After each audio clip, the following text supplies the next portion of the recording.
হয় না। সেরকম একটা ইমেইল আমি পড়ছি। লিখেছেন, "হ্যালো রাসেল ভাইয়া, আমি আবির। তোমার শো আমার খুব ভালো লাগে।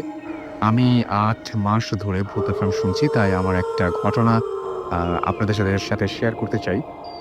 আমি চিটাগং এ থাকি। কিন্তু আমি যে ঘটনাটি শেয়ার করব সেটা আ সন্দ্বীপের এবং তিনি লিখেছেন এই ঘটনাটি ১৫০ বছর আগের ঘটনা। এবং ঘটনাটি ঘটেছিল তার নানা আ এবং তার নানার সাথে। আচ্ছা, নানার দাদা। মানে তার যে নানা, তার যে দাদা, তার সাথে ঘটনাটি ঘটেছিল এবং তিনি বলেছেন যে একদিন উনি এশার অ্যা এশার নামাজের পরে তিনি যেটা করেছেন সেটা হচ্ছে মসজিদে যান এবং তিনি সবার আগে মসজিদে যান। তাই তিনি যখন মসজিদে যান তখন মসজিদে কেউ ছিল না। উনি মসজিদে ঢোকার পর মসজিদে খাটিয়ার নিচে একটা সাপ দেখতে পান। তিনি তখন সাপটাকে মেরে ফেলেন।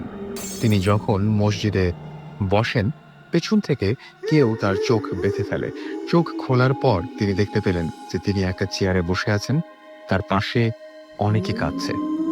তিনি আরো দেখতে পেলেন তিনি যে জায়গায় বসে আছেন তার একই মানে তার একই একটি গাছ দরবার এবং তিনি একজনকে কোয়েশ্চেন করলেন এবং জানতে পারলেন যে রাজার ছেলে মারা গেছে। তিনি আরো জানতে পারলেন যে একটু আগে তিনি যে সাপটাকে মেরে ফেললেন সেটা রাজার ছেলে ছিল। রাজার একটি ছেলে ছিল, তাই সকলে খুব দুঃখ পেল এবং তিনি বুঝতে পারলেন যে তারা সবাই জিন। একজন বলল যে তিনি যখন মসজিদে ঢুকলেন, জিনটি বের হতে না পেরে সাপের রূপ ধরল এবং তিনি যাতে দেখতে না পান তাই খাটিয়ার নিচে লুকিয়ে গেল। তারপরও তিনি সাপটাকে মেরে ফেললেন। তাকে আরো বলা হলো যে ওই মসজিদে অনেক জিন নামাজ পড়ে। তিনি না বুঝে মারার জন্য তাকে মাফ করে দেওয়া হলো। কিন্তু এরকম যদি আর হয় তাহলে তার আ তার যে ফলাফল সেটা ভালো হবে না এবং তার ক্ষতি হবে। এরপর থেকে আবার চোখ বেঁধে মসজিদে নিয়ে আসা হলো তাকে এবং মসজিদের পাশে অনেক কিছু তিনি দেখেছেন। আ আচ্ছা, আমার নানার বাড়ির লোকেরা এ সম্পর্কে আরো অনেক বেশি বলতে পারবে আশা করি।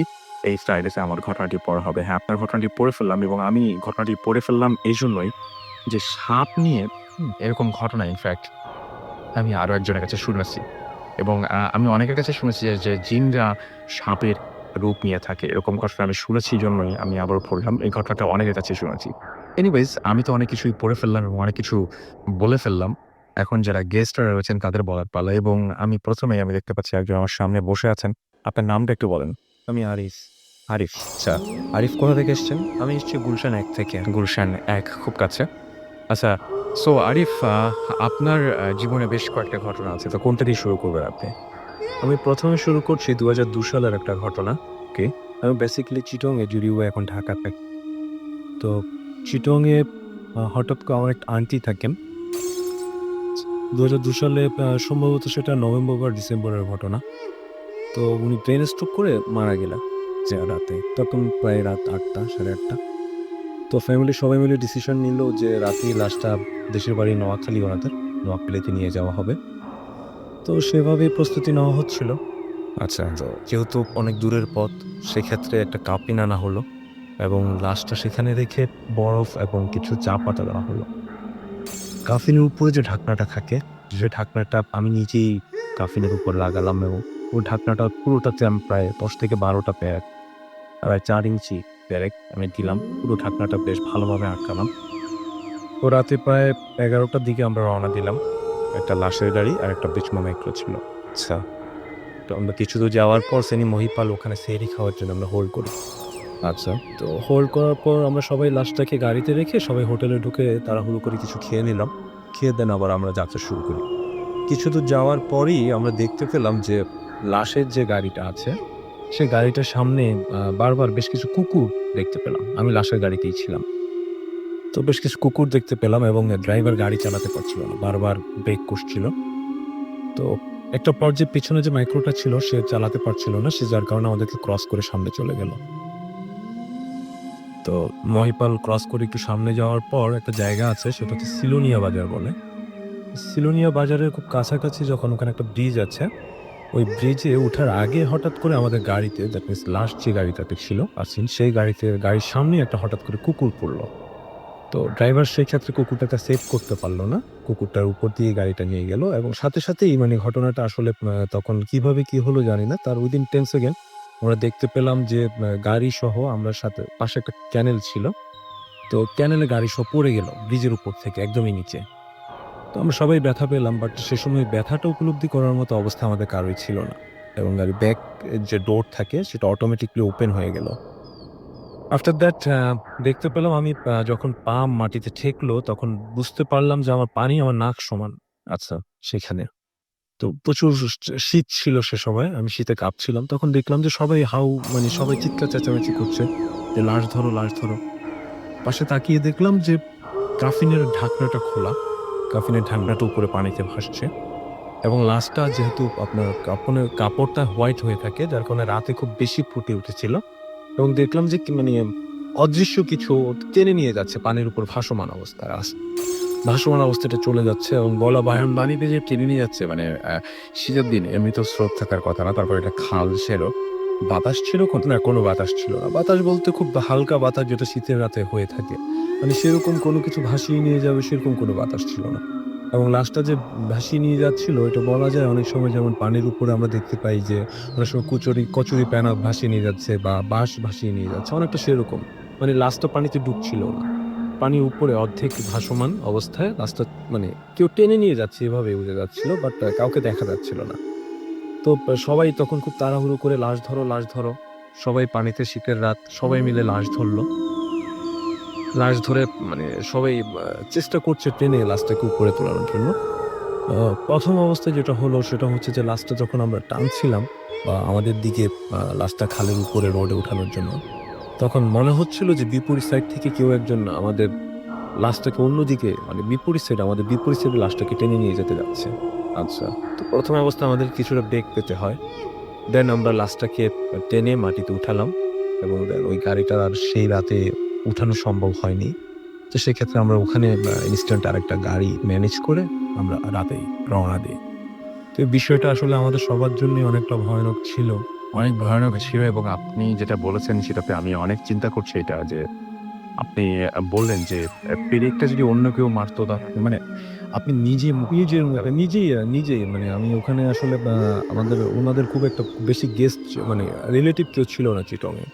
যার কারণে টোটাল অ্যারেঞ্জমেন্ট আমি নিজেই করেছি এবং এবং আমি বলছিলেন যে আপনাদের গাড়ির সাথে অনেকক্ষণ ধরে এই কুকুর হ্যাঁ, কুকুর ঘুরোঘুরি করছে এবং সেটা যখন আমরা মহিপাল ক্রস করলাম খাওয়া শেষে, সেই শেষে যখন মহিপাল ক্রস করলাম, তারপরেই মানে কিছুক্ষণ পরপরই বিভিন্ন কালারের কিছু কুকুর দেখতে পাচ্ছি যেটা রোড ক্রস করছে আমাদের গাড়ির সামনে। এটা তো বেশ অস্বাভাবিক এবং আমাদের পেছনে আরেকটা মাইক্রো ছিল। সে আমাদের মাইক্রোর জন্য মানে আমাদের গাড়িটার জন্য, লাশের গাড়িটার জন্য সে চালাতে পারছিল না। দ্যাটস ওয়াই বোঝা যাচ্ছে যে সেই কোনো কিছু দেখছিল না। আচ্ছা, সে কোনো কিছু দেখতে পারছিল না বা তার কোনো সমস্যা হচ্ছিল না। ওর যত অস্বস্তি সবকিছু আমাদের মাইক্রোটাতে হচ্ছিল, লাশের গাড়িতে। সেটা একটা অ্যাম্বুলেন্স ছিল। অ্যাম্বুলেন্সটাতে হচ্ছে এবং সে এক পর্যায়ে আমাদেরকে ক্রস করে সামনে চলে গেল। পেছনে যে মাইক্রোটা ছিল। তো পরবর্তীতে আমাদের ঘটনাটা ঘটার পর তারা আবার ব্যাক এসছে। ওভারফোন তাদেরকে ইনফর্ম করার পর হ্যাঁ, তারা আবার ব্যাক এসছে। এসার পর তাদেরকে ঘটনাটা বললাম। সে ড্রাইভার তখনও বর্ণনা করলো যে, "না, আমি সেরকম কোনো কিছু সমস্যা ফেস করিনি। বরঞ্চ আমি ভেবেছিলাম যে আপনাদের ড্রাইভার হয়তোবা ঘুমন্ত অবস্থায় বা চোখে ঘুম ছিল যার কারণে সে বারবার ব্রেক কষছিল। কিন্তু কোনো কুকুর বা এরকম কোনো কিছু আমরা কেউ দেখিনি।" কিন্তু আপনারা সবাই দেখতেন। হ্যাঁ, আমরা সবাই দেখেছি। যেহেতু আপনার লাশের গাড়ির পেছনে কিন্তু কোনো পার্টিশন নেই। পুরো ওপেন না একদম। অ্যাম্বুলেন্স ছিল, রাইট। তো লাশ মিডলে আমরা ২ সাইডে সবাই বসা ছিলাম এবং আমরা দেখতে পাচ্ছি রোডে এবং আমরাও সবাই দেখছি যে বিভিন্ন সময় কুকুর আসছে। আজকে আমার মানে এটা একটা কোইন্সিডেন্সই বলবো। আমি জানতাম না যে আপনি আজকে এই ঘটনাটা বলবেন, রাইট? আমি আপনার কাছে অন্য একটা ঘটনা শুনেছিলাম। আচ্ছা। মানে ওভার দ্য ফোন যেটা ডিভাইস।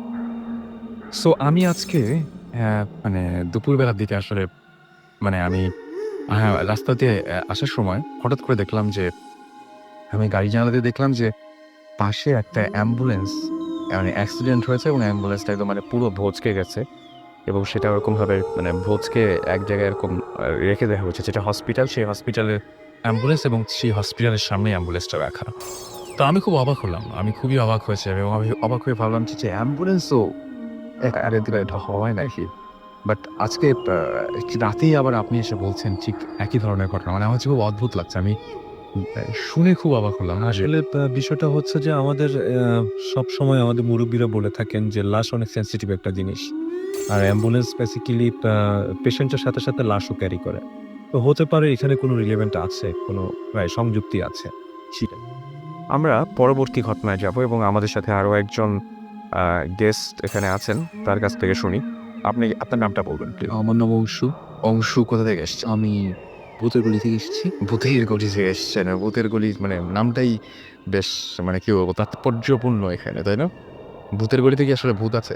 একটা লোকমুখে শোনা যায় একটা ভূতের বাড়ি নাকি সেখানে আছে, বাট মানে এখনো পর্যন্ত কোনো যুক্তিযুক্ত এখন মানে এটা শোনা যেত যে একটা সময় সেখানে কোনো একটা বাসায় এরকম কিছু শোনা যেত যে আমিও কিন্তু অনেকদিন ভূতের গলিতে ছিলাম। তো ভাইয়া কি বলছে? আমি ভূতের গলিতে অনেকদিন ছিলাম কিন্তু আমার কোনো ভূতের সাথে দেখা হয়নি, ছিনতাইকারীর সাথে দেখা হবে।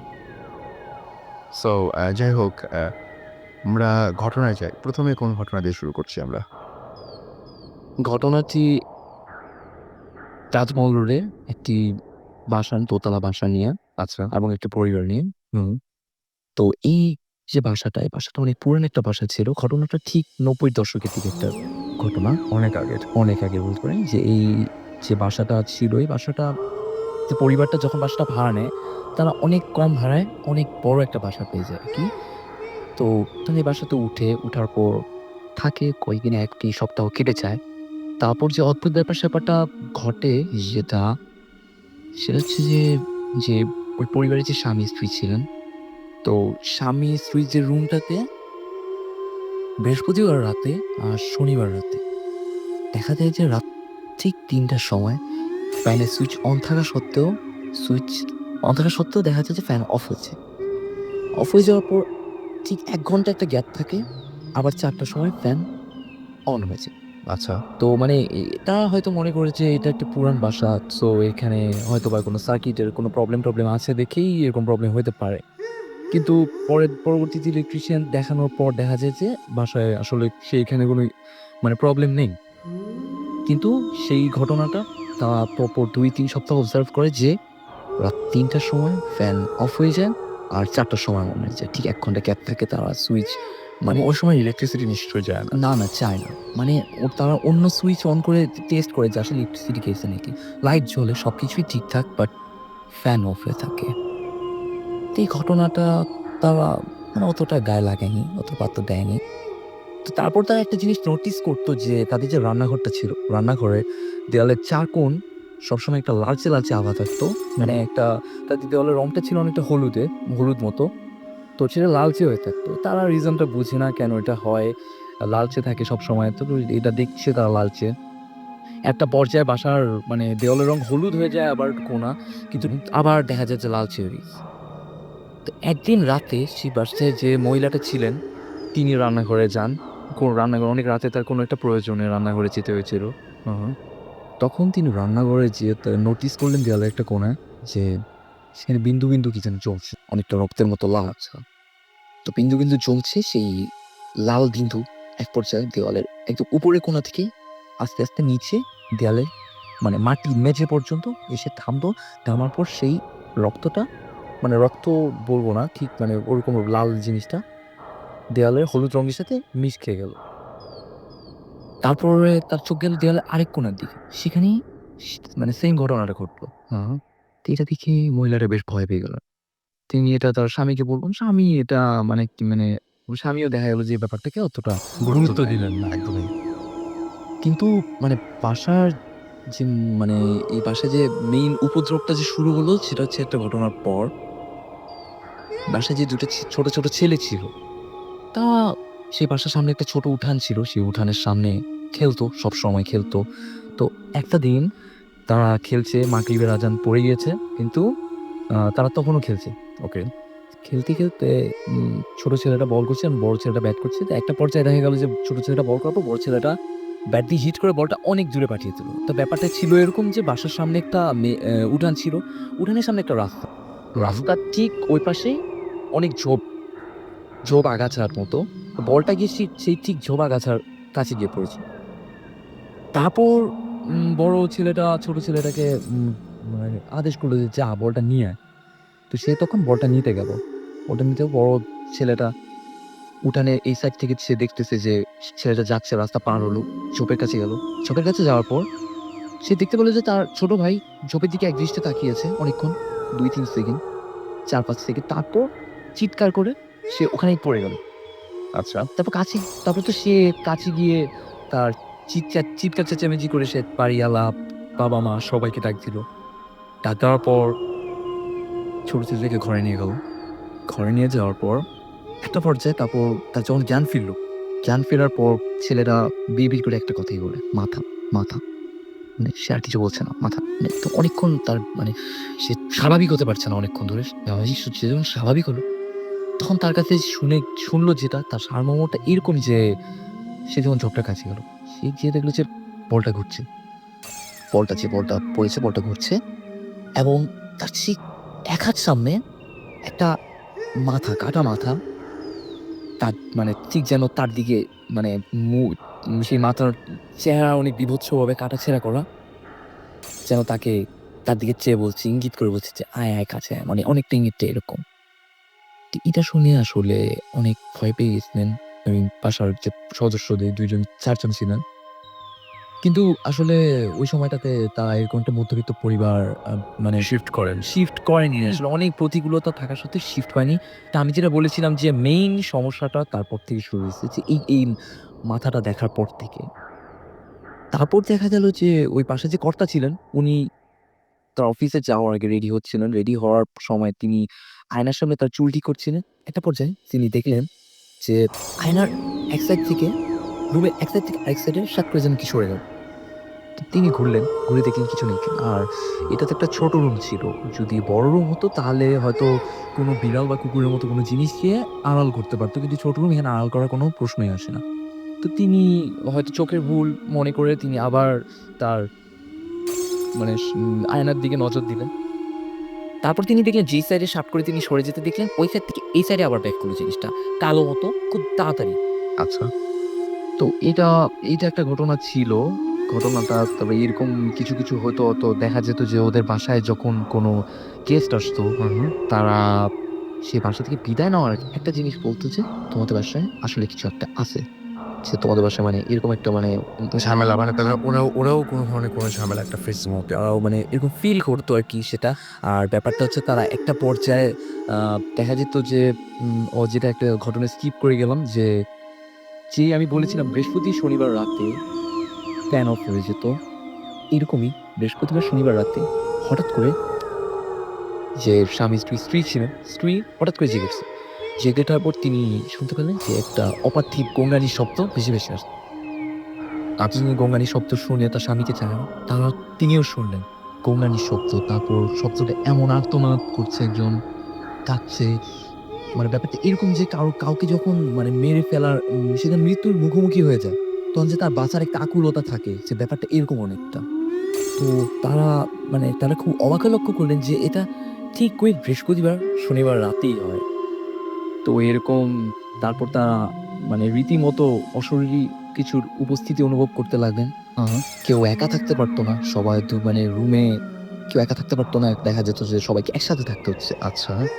তো এভাবেই আরকি এই এই জিনিস তারপরে একটা পর্যায়ে নিশ্চয়ই বাসাটা শিফট করল। বাসাটা ছেড়ে দেয়। আমি একটা সূত্র থেকে শুনেছি যে সেই বাসাটা এখনো খালি পর্যায়ে আছে। কেউ নেয় না। নেয় না বা এই আরকি যে এই যে তাদের সাথে যে ঘটনাগুলো ঘটেছিল সেটা তারা বাড়িওয়ালাকে অবহিত করেছিল। তো আমরা তো একদিন যেতে পারি সেখানে। হ্যাঁ, সেটাই। আমি এখন যার কাছে কাহিনী শুনেছি সে ওখানকার স্থানীয়ই একজন। তার কাছ থেকে নিশ্চয়ই অ্যাড্রেস নিয়ে যাওয়ার এবারে। অলরাইট, আরিফ ভাইয়ের সাথে আমরা কথা বলছিলাম একটু আগে। আপনাকে থ্যাংকস। আরিফ ভাই আপনার নিজের জীবনেও আসলে প্রতিনিয়ত আরিফ ভাই আপনার সেকেন্ড যে ঘটনাটা একটু বলবেন আমাদের। ধন্যবাদ রাসেল ভাই। আগে যে ঘটনাটা বললাম সেটাতে আমি যেকোনো একটা ঘটনা সেটার সাথে আমি ছিলাম। এখন যে ঘটনাটা বলব সেটা আমার জীবনেই ঘটা। প্র্যাকটিক্যালি আমার সাথেই ঘটা। সেটা ২০০০ সালের কথা। তো আমি এখন ঢাকায় জব পারপাস আছি। বাট আমি বেসিক্যালি চিটাগং এর ছেলে। হালিশহর শাপলা আবাসিক এলাকায় আমার বাসা। তো গ্রাউন্ড ফ্লোরে থাকতাম সে সময়। আমার পরীক্ষা ছিল। রাত জেগে পড়াশোনা করতাম। তো আমাদের বাসায় বেসিক্যালি সবাই ১১টা থেকে ১১:৩০ ভিতরে সবাই ঘুমিয়ে পড়ে। আমার বাবা, মা এবং ২ বোন ওনারা ঘুমিয়ে পড়ে ১১:৩০ পর রুমের ভিতরেই। তো গরমের সময় ছিল সে সময়। আমার পড়ার টেবিলটা ছিল আমার রুমের উইন্ডোর কাছাকাছি, একদমই পাশে। তো রাত ১১:৩০ বা ১২টার পর থেকে আমি একটা বিড়ালের খুব অদ্ভুত একটা আওয়াজ শুনতে পেতাম। এটা অ্যাকচুয়ালি কান্নাও বলা যাবে না, ডাকও বলা যাবে না। খুব অদ্ভুত টাইপের একটা আওয়াজ শুনতে পেতাম। এটা মোটামুটি কোন জায়গা থেকে আসে? হ্যাঁ, এবং আওয়াজটা আমি পেতাম যে খুব জানালার খুব ক্লোজড, খুব কাছাকাছি। তো ফার্স্ট এর দিকে আমি বিষয়টাকে অতটা গুরুত্ব দিইনি। কারণ অনেক সময় বাসাবাড়িতে বিড়াল থাকে এবং আমাদের বাসায় অনেক সময় আমি ২-১ টা বিড়াল দেখেছিলাম। ভেবেছি হয়তোবা ন্যাচারালি কিছু। হয়তো বিড়াল কোনো কারণে হয়তো এভাবে ডাকছে, তাদের কোনো কিছু হবে। কিন্তু যখন পর্যায়ক্রমে সেটা বাড়তে লাগলো, ১৫ দিন, ২০ দিন খুব ক্লোজলি আমি আওয়াজটা শুনতে পাচ্ছি। আর মাঝে, মাঝে আমি ছাদে যেতাম এবং ছাদে গেলে বা আমার রুম থেকেও খুব বাজে একটা ঘ্রাণ পেতাম। গ্রানটা এমনই ছিল যে বদ্ধ একটা রুমে খুব ঘামালে কেমন একটা খুব বাজে একটা গ্রান পেতাম এবং কিছুক্ষণ পর দেখা যেত যে আমার শরীর শিউরে উঠত। অনেকটা এরকম ছিল। তার গন্ধটা একেবারে অসহ্য, অসহ্য খুব বাজে একটা গন্ধ পেতাম। তো একটা পর্যায়ে আমি দেখলাম যে দেখি বিড়াল দেখা যায় কিনা। তো আমি জানালার দিয়ে এদিক-সেদিক তাকাতাম কিন্তু কোনো বিড়াল দেখতে পেতাম না। বাট আমি আওয়াজটা পেতাম। এবং আমি যদি কোনো সাউন্ড করতাম, দেন দেখা যেত যে ওই সাউন্ডটা আমি শুনতাম না। বিড়ালের যে ডাকটা ছিল। আচ্ছা। এছাড়া এটা কন্টিনিউয়াসলি করতে থাকতো। ৫ মিনিট বা ১০ মিনিট করে একটু অফ থাকতো, আবার কিছুক্ষণ পর হতো। তো আমি ঘুমানোর আগ পর্যন্তই কন্টিনিউ করত। তো এভাবে কিছুদিন যাওয়ার পর হঠাৎ আমি আবিষ্কার করলাম যে আমি একটু বেসিক্যালি ন্যাচারালি আমি একটু জোরে পড়তাম। তো আমি শুনছি যে আমি পড়ছি, মনে হচ্ছে যে আমার সাথে কেউ একজন পড়ছে। একই জিনিস, একই জিনিস পড়ছে। তো আমি ১ম অবস্থায় বিষয়টাকে মনে করলাম যে এটা প্রতিধ্বনি হতে পারে। বা আমি জোরে পড়ছি, যার কারণে হয়তোবা রিফ্লেক্ট হয়ে আমার কানে আবার আসে। এবং গলাটা কি একই ছিল? সরি? গলাটাও কি একই ছিল যে পড়ছে সাথে, সাথে? হ্যাঁ, অনেকটা সেরকম। আসলে অতটা কনসাল্ট দেওয়া সম্ভব ছিল না। যেহেতু আমি পড়ছি। আমার মনে করি তো ওটাকে এক্সাজারেট করতে পারিনি। বাট আমি কিছু একটা শুনছি। সেকেন্ড একটা সাউন্ড আমি শুনছি। সেকেন্ড একটা সাউন্ড হচ্ছে এবং একই রকম সাউন্ডটা হচ্ছে। যারা এই মুহূর্তে পড়ছেন তারা একটু সাবধান। তারপরে তো সেক্ষেত্রে এটা বেশ কন্টিনিউ করলো। তো আমি আবার হঠাৎ থেমে যেতাম। দেখতাম যে আওয়াজটাও থেমে গেছে। এভাবে কিছুদিন কন্টিনিউ হলো। ১ম রাত, সেকেন্ড রাত এভাবে কন্টিনিউ হলো। তো বিষয়টা আমি বাসায় ইনফর্ম করি। যে এরকম কিছু একটা হচ্ছে, আমি খুব বাজে একটা গান পাচ্ছি বা আমার সাথে মনে হচ্ছে কেউ পড়ছে বা বিড়ালের কেমনি খুব অদ্ভুত টাইপের একটা ডাক শুনতে পাচ্ছি। আমার শরীর মাঝে মাঝে খুব ভার হয়ে আসে। তো আমার বাবা আমাকে প্রচুর বকা দিলেন যে, "ছেলে মানুষ, এসব জিনিস শুনে এগুলো করো, ওগুলো ঠিক না।" যাই হোক আমিও তখন মেনে নিলাম যে বিষয়টা হয়তোবা আমারই ভুল। তার কিছুদিন পর এভাবে কন্টিনিউ হচ্ছে। রাত সে সময় প্রায় ২টা। হঠাৎ আমি শুনতে পেলাম কেউ একজন আমাকে ডাকছে। আচ্ছা, আমার নিকনেম রিদওয়ান। কেউ একজন আমাকে বলছে, "রিদওয়ান, রিদওয়ান" এভাবে ডাকছে। তো আমার রুমটা ছিল একদম রোডের কাছাকাছি। আমার রুমের সামনে কিছু জায়গা, কিছু গাছ, তারপর বাউন্ডারি ওয়াল দেন রোড। তো আমি অ্যান্সার করলাম, "কে? ওখানে কে?" বলল যে, "বাহিরে আয়।" তো আমি বললাম, "কে ওখানে?" বলল যে, "বাহিরে আয়।" তো আমি ঠিক বুঝতে পারলাম না কে। তো ১ম অবস্থায় আমি মনে করে নিলাম যে হয়তোবা আমার কোনো ফ্রেন্ড। হয়তোবা রাতে কোনো কাজে বের হইছে। আমার রুমে লাইট জ্বলছে দেখলো। তাই হয়তোবা আমার সাথে ফান করছে বা সেরকম কিছু। তো আমি বললাম যে, "কে ওখানে? দেওয়ালের উপরে উঠো, বাউন্ডারির উপরে উঠো।" বলল যে, "না, বাইরে আয়। রিদওয়ান, বাহিরে আয়।" তো একটা পর্যায়ে ফেড আপনেস এসে গেল। যে বারবার বলছি, কারণ ফ্রেন্ড হলে এতক্ষণ দুষ্টুমি করার কথা না। তো সাউন্ডটা আসছে বেশ বারবার যে, "বাহিরে আয়।" এবং ২-৩ বার আমার নাম ধরেও ডাকলো যে, "রিদওয়ান, বাহিরে আয়।" তো এমন সময় আমাদের যে নাইট গার্ড থাকে, নাইট গার্ডের বাঁশির আওয়াজ শুনতে পেলাম। তো আমি ডাক দিলাম আমার জানালা থেকে, রুম থেকেই ডাক দিলাম যে, উনার নাম ছিল বেলাল। তো বললাম যে, "বেলাল ভাই ওখানে কে?" তো বলল যে, "না তো, এখানে তো কেউ নেই। আমি তো আপনাদের গেটের সামনেই বসা। ১১টা থেকে আমি আপনার গেটের সামনে ডিউটি করছি। এখানে তো কেউ ছিল না।"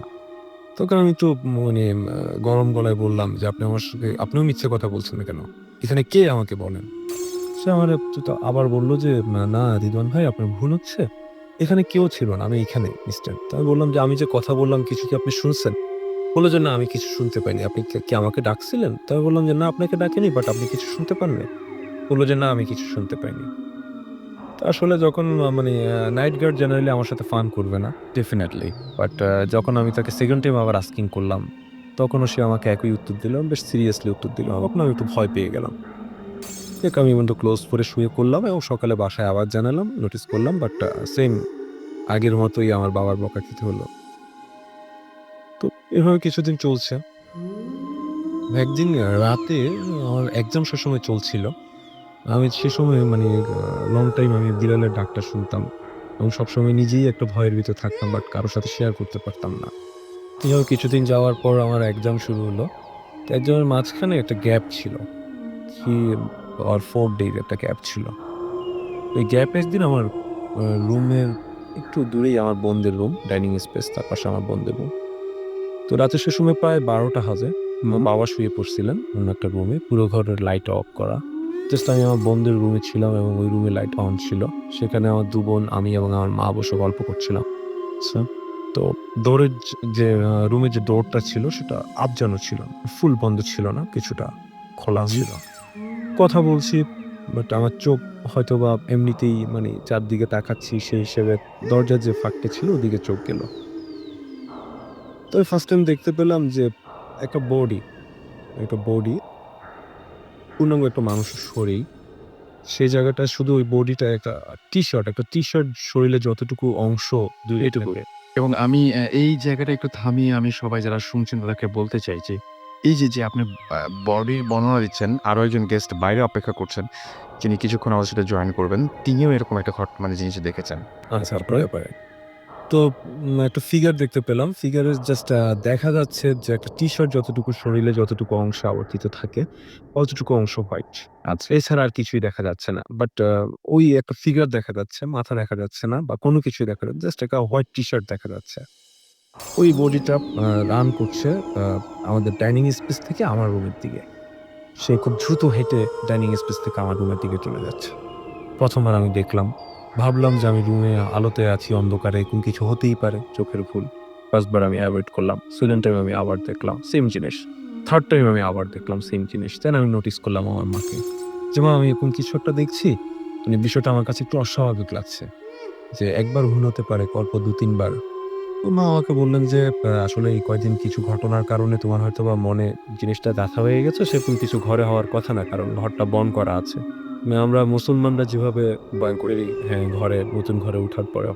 যদিও বা বেসিক্যালি আমরা 95 এ ওখানে গিয়েছিলাম। তো আমি তখন এটা মাথা থেকে ছেড়ে দিই যে আমার দেখার কুলি হয় না। তো আমি আর ওদিকটা তাকাচ্ছিলাম না। কিছুক্ষণ পর আমার মা আমাকে বলল যে, "রিদওয়ান, তুমি যা দেখেছিলা সেটা কি এরকম?" হ্যাঁ, তার মানে উনিও দেখতে পেয়েছেন এখন। তো উনি কথাটা বলার সাথে, সাথেই মানে আমি একটু অদ্ভুত হলাম এবং আমি উনাকে বললাম যে, "হ্যাঁ মা, সেম, এরকম।" তখন উনি বললেন যে, "আমি ওই জিনিসটা দেখলাম এবং সেকেন্ড টাইম, থার্ড টাইমও দেখলাম। চলো ঘরটা একটু সার্চ করে দেখি।" আচ্ছা। মানে উনি ফার্স্ট টাইম এটা মাথায় রাখতে চাইলেন না যে এটা অন্য কিছু হতে পারে। উনি চিন্তা করলেন এটা হয়তোবা কোনো চোর বা কোনো কিছু হতে পারে। সে মুভ করছে ঘরে। তো আমার বোনরা সহ আমরা সহ সবাই মিলে ঘরে পুরো বাতি জ্বালালাম এবং ঘর পুরোটা সার্চ করলাম। বাট কোনো কিছুই পাওয়া গেল না। ডোর-টোর চেক করলাম। সবকিছুই ওকে। কোনো সমস্যা নেই। হুম। তো একটা পর্যায়ে আসলে আমি খুব ভয় পেয়ে গেলাম। যখন দেখলাম যে কোথাও কিছু দেখা যায়নি। আমিও দেখলাম, মাও দেখল। তারপর আমি শুয়ে পড়লাম। নামাজ পড়ে আমি শুয়ে পড়লাম। তার রাতে ঘুমিয়ে পড়লাম। আমি আর রাতে কোনো কিছু দেখিনি বা আমার কোনো সমস্যা হয়নি। সকালে ঘুম থেকে ওঠার পর আমি শুনতে পাই যে আমার মা আমাকে বলল যে উনি যখন শুলেন, আমাকে পাঠিয়ে দিয়ে যখন উনি উনার রুমে গেলেন, রুমে যখন শুলেন, তো সে সময়টা খুব গরম ছিল যার কারণে উনারা মশারি দেননি এবং উইন্ডোগুলো খোলা ছিল এবং আমার মায়ের লোডশেডিং এর সমস্যার কারণে আমার মায়ের হাতে একটা পাখা ছিল। আচ্ছা। তো উনি শোয়ার পর কিছুক্ষণ পরে উনি উনার রুমটাতে খুব বাজে একটা ঘ্রাণ পেলেন, খুব বাজে গন্ধ পেলেন। তো সাথে, সাথে না, চমকেও পেতেন। হ্যাঁ, যেটা আমি আগেও পেতাম। বাট গন্ধটা তো এমন একটা জিনিস যে কাউকে বলা যায় বাট শেয়ার করা যায় না বা কেমন সেটা বর্ণনা দেওয়া যায় না। রাইট? তো উনি এরকম একটা গন্ধ পেলেন এবং গন্ধ পাওয়ার পর উনি চোখ খুলে দেখলেন যে উনার পাশ দিয়ে উলঙ্গ একটা মহিলা পাশ দিয়ে খাটের পাশ দিয়ে ক্রস করছে এবং সে জানালার দিকে যাচ্ছে। তো আমার মা বেসিক্যালি খুব সাহসী একজন মহিলা। মানে এটা আমি ছোটবেলা থেকেই দেখে এসেছি বিভিন্ন ঘটনার প্রেক্ষিতে। মা খুব সাহসী একজন মহিলা। তো উনার হাতে যে পাখাটা ছিল উনি ওই পাখাটা দিয়ে তাকে একটা আঘাত করল। আচ্ছা। এবং আঘাত করার পর সে আমার খাটটা ক্রস করে জানালার দিকে গেল, এরপর আর মা দেখেনি। তো যেটা হলো সেটা হচ্ছে যে সে বের হয়ে ওখান থেকে আমার বোনদের রুমের কোণায় গিয়েছিল এবং আমার বোনরা যেটা নোটিস করলো সেটা হচ্ছে যে সারা রাত ওরা একটা কান্নার শব্দ পাইছে তীব্র। যে ওদের রুমের কোণায় যে সারা রাত কেউ একজন কান্না করছে। মানে গুনগানো একটা আওয়াজ তারা শুনতে পেয়েছে এবং সারা রাত সেটা কন্টিনিউ করছে প্রায় রাত ৪টা পর্যন্ত। তো সারা রাত খুব ভয়ে ছিল, ঘুমাতে পারেনি। তো এই বিষয়টা যখন সকালে আমাদের ভিতর বেশ আলোচনা হচ্ছিল, তখন বাবা, যেহেতু মাও এটাতে শেয়ার করলেন, তখন বাবা বিষয়টা বিশ্বাস করলেন এবং একটা পর্যায়ে দেখা যাচ্ছে প্রতিদিন রাতেই আমাকে উনি বিভিন্ন কোরআন শরীফ তেলাওয়াত করে এবং বিভিন্ন সূরা পড়ে আমাকে ফু দিয়ে রাতে ঘুমাতে পাঠাতেন।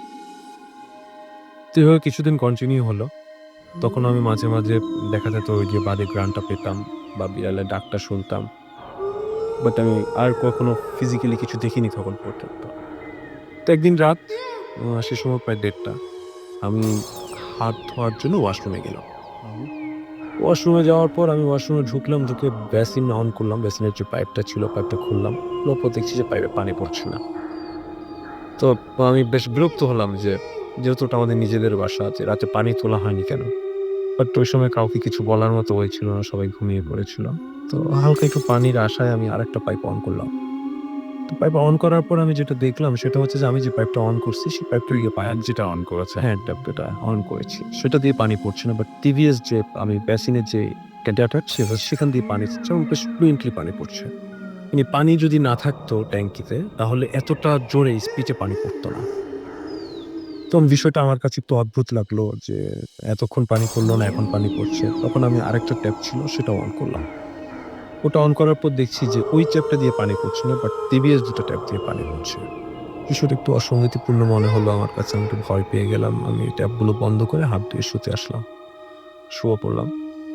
শুয়ে পড়ার পরে ঘুমিয়ে পড়লাম একটা পর্যায়ে। তার কিছুক্ষণ পরেই আমি দেখতে পেলাম, বেসিক্যালি ঘুমিয়ে দেখতে পেলাম যে, খুব খাটো একজন লোক। খুব একটা বেশি লম্বা হবে না সে। হয়তো ৫ ফিট বা ৪ ফিট ১০-১২ হবে। সেরকম একজন লোক। সে আসলো, এসে তার বুক পর্যন্ত আমি দেখলাম কোনো অয়ার ছিল না এবং তার চুলগুলো মানে সাদা কালো মিক্স ছিল। দাড়িও সেম, দাড়ি মোছা ছিল। সে এসে আমার গায়ের উপরে উঠে আমার গলা চেপে ধরল এবং গলা চেপে ধরে আমাকে বলছে যে, "তোকে আজকে কেউ বাঁচাতে পারবে না।" এরকমভাবেই সে আমার গলা চেপে ধরে বলতেছে, "আজকে তোকে কেউ বাঁচাতে পারবে না আমার হাত থেকে।" তখন আমি খুব মানে এতই অস্বস্তিতে ছিলাম, টোটালি মুভ করতে পারছিলাম না। মানে এত জোরে সে আমাকে চেপে ধরছে, আমি মুভ করার মতো আমার কোনো শক্তি ছিল না। তো একটা পর্যায়ে আমি কোনো ওয়ে না দেখে আমি সূরা ইখলাস পড়া শুরু করলাম। ওই পর্যায়ে যখন আমি পড়লাম যে, "কুল হুয়াল্লাহু আহাদ", তখন সে আমাকে রিপিট বলছে যে, "তোর আজকে কোনো কুল হল্লায় কাজ হবে না।" বেশ ঠিক এইভাবেই আসলে ঘটনাটা ঘটা, যার কারণে আমি বলছি পুরো বিষয়টা এভাবেই। তো এই কথাটা শুনে আমি একটু অপ্রস্তুত হলাম যে, কাজ হবে না তার মানে কি, যদি সত্যিই কাজ না হয় তাহলে আমরা তো বিয়ে ওড়াই ওরাও। তো দেন তারপরও আমি পড়তে লাগলাম, কন্টিনিউ করলাম। কন্টিনিউ করার পর ১ম বার পড়ার পর আমার গায়ে ফু দিলাম এবং তার গায়ে ফু দিলাম। সে তো ছেড়ে দিল আমাকে। ছেড়ে আবার সে আমাকে চেপে ধরল। 2nd টাইম আমি আবার পড়লাম। তো 2nd টাইম পড়ে যখন তার গায়ে ফু দিলাম তখন সে আমাকে ছেড়ে দিল এবং আমি সাথে, সাথেই শোয়া থেকে উঠে গেলাম। উঠে লাইট অন করলাম এবং অন করে মানে আমি তো খুব দীর্ঘ নিঃশ্বাস ফেলছিলাম আমি।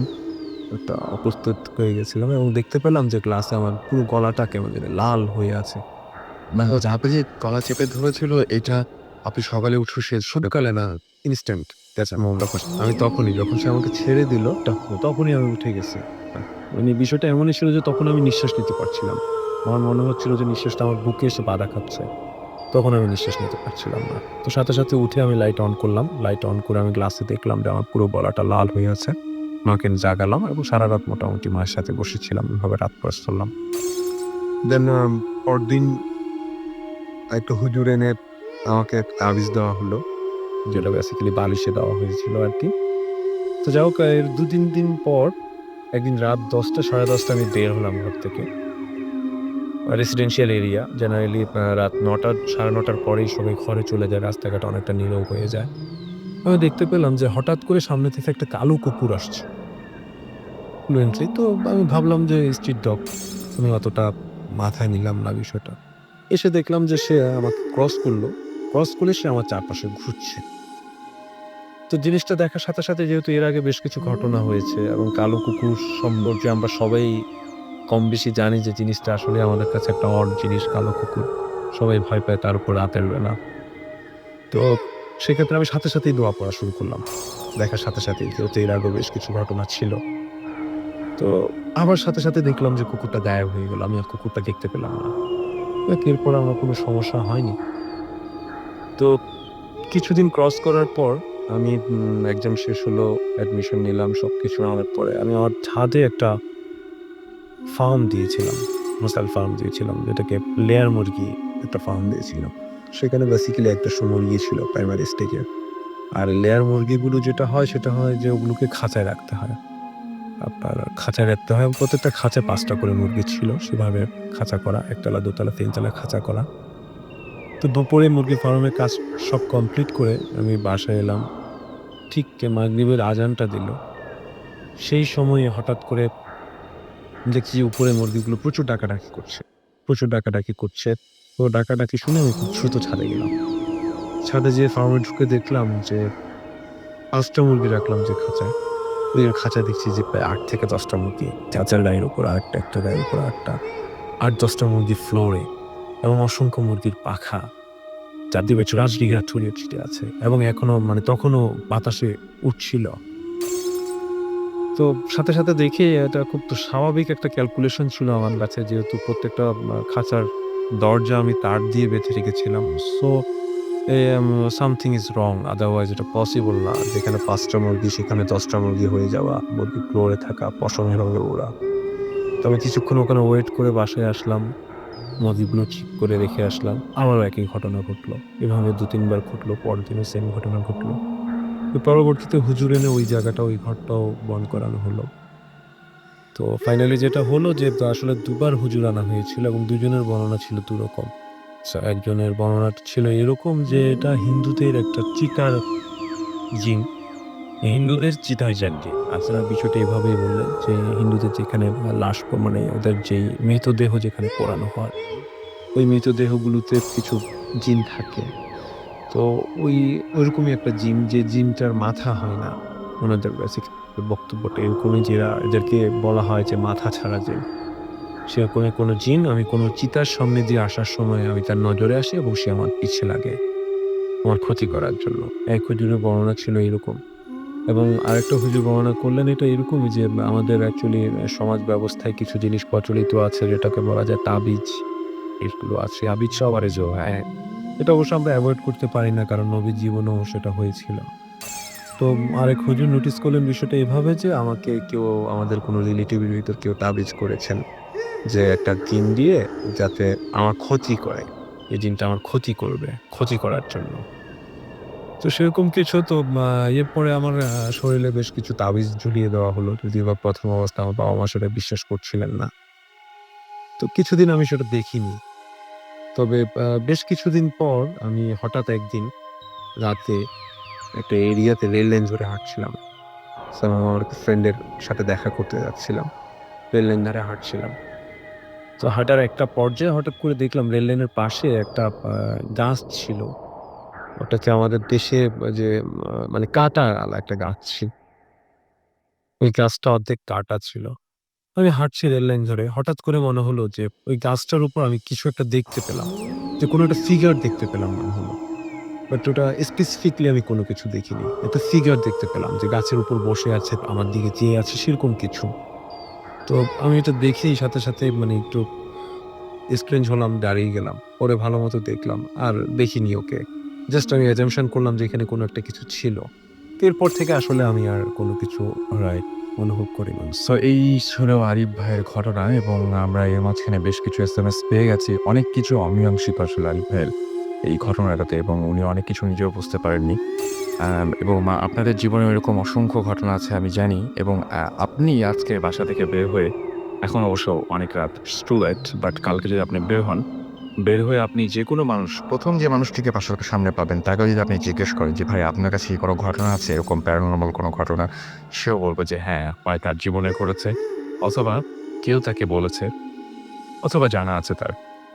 এই ব্যাপারগুলো আমাদের সঙ্গে থাকেই। সুতরাং আমি চাই যে ভালো, ভালো যে সমস্ত এক্সপেরিয়েন্সগুলো সেটা আপনার হতে পারে, অন্য কারো হতে পারে, আপনি জানেন, সেটা আমাদের লিখে পাঠান। আর লিখে পাঠানোর অ্যাড্রেসটি হচ্ছে bhutfm@radiofurki.fm।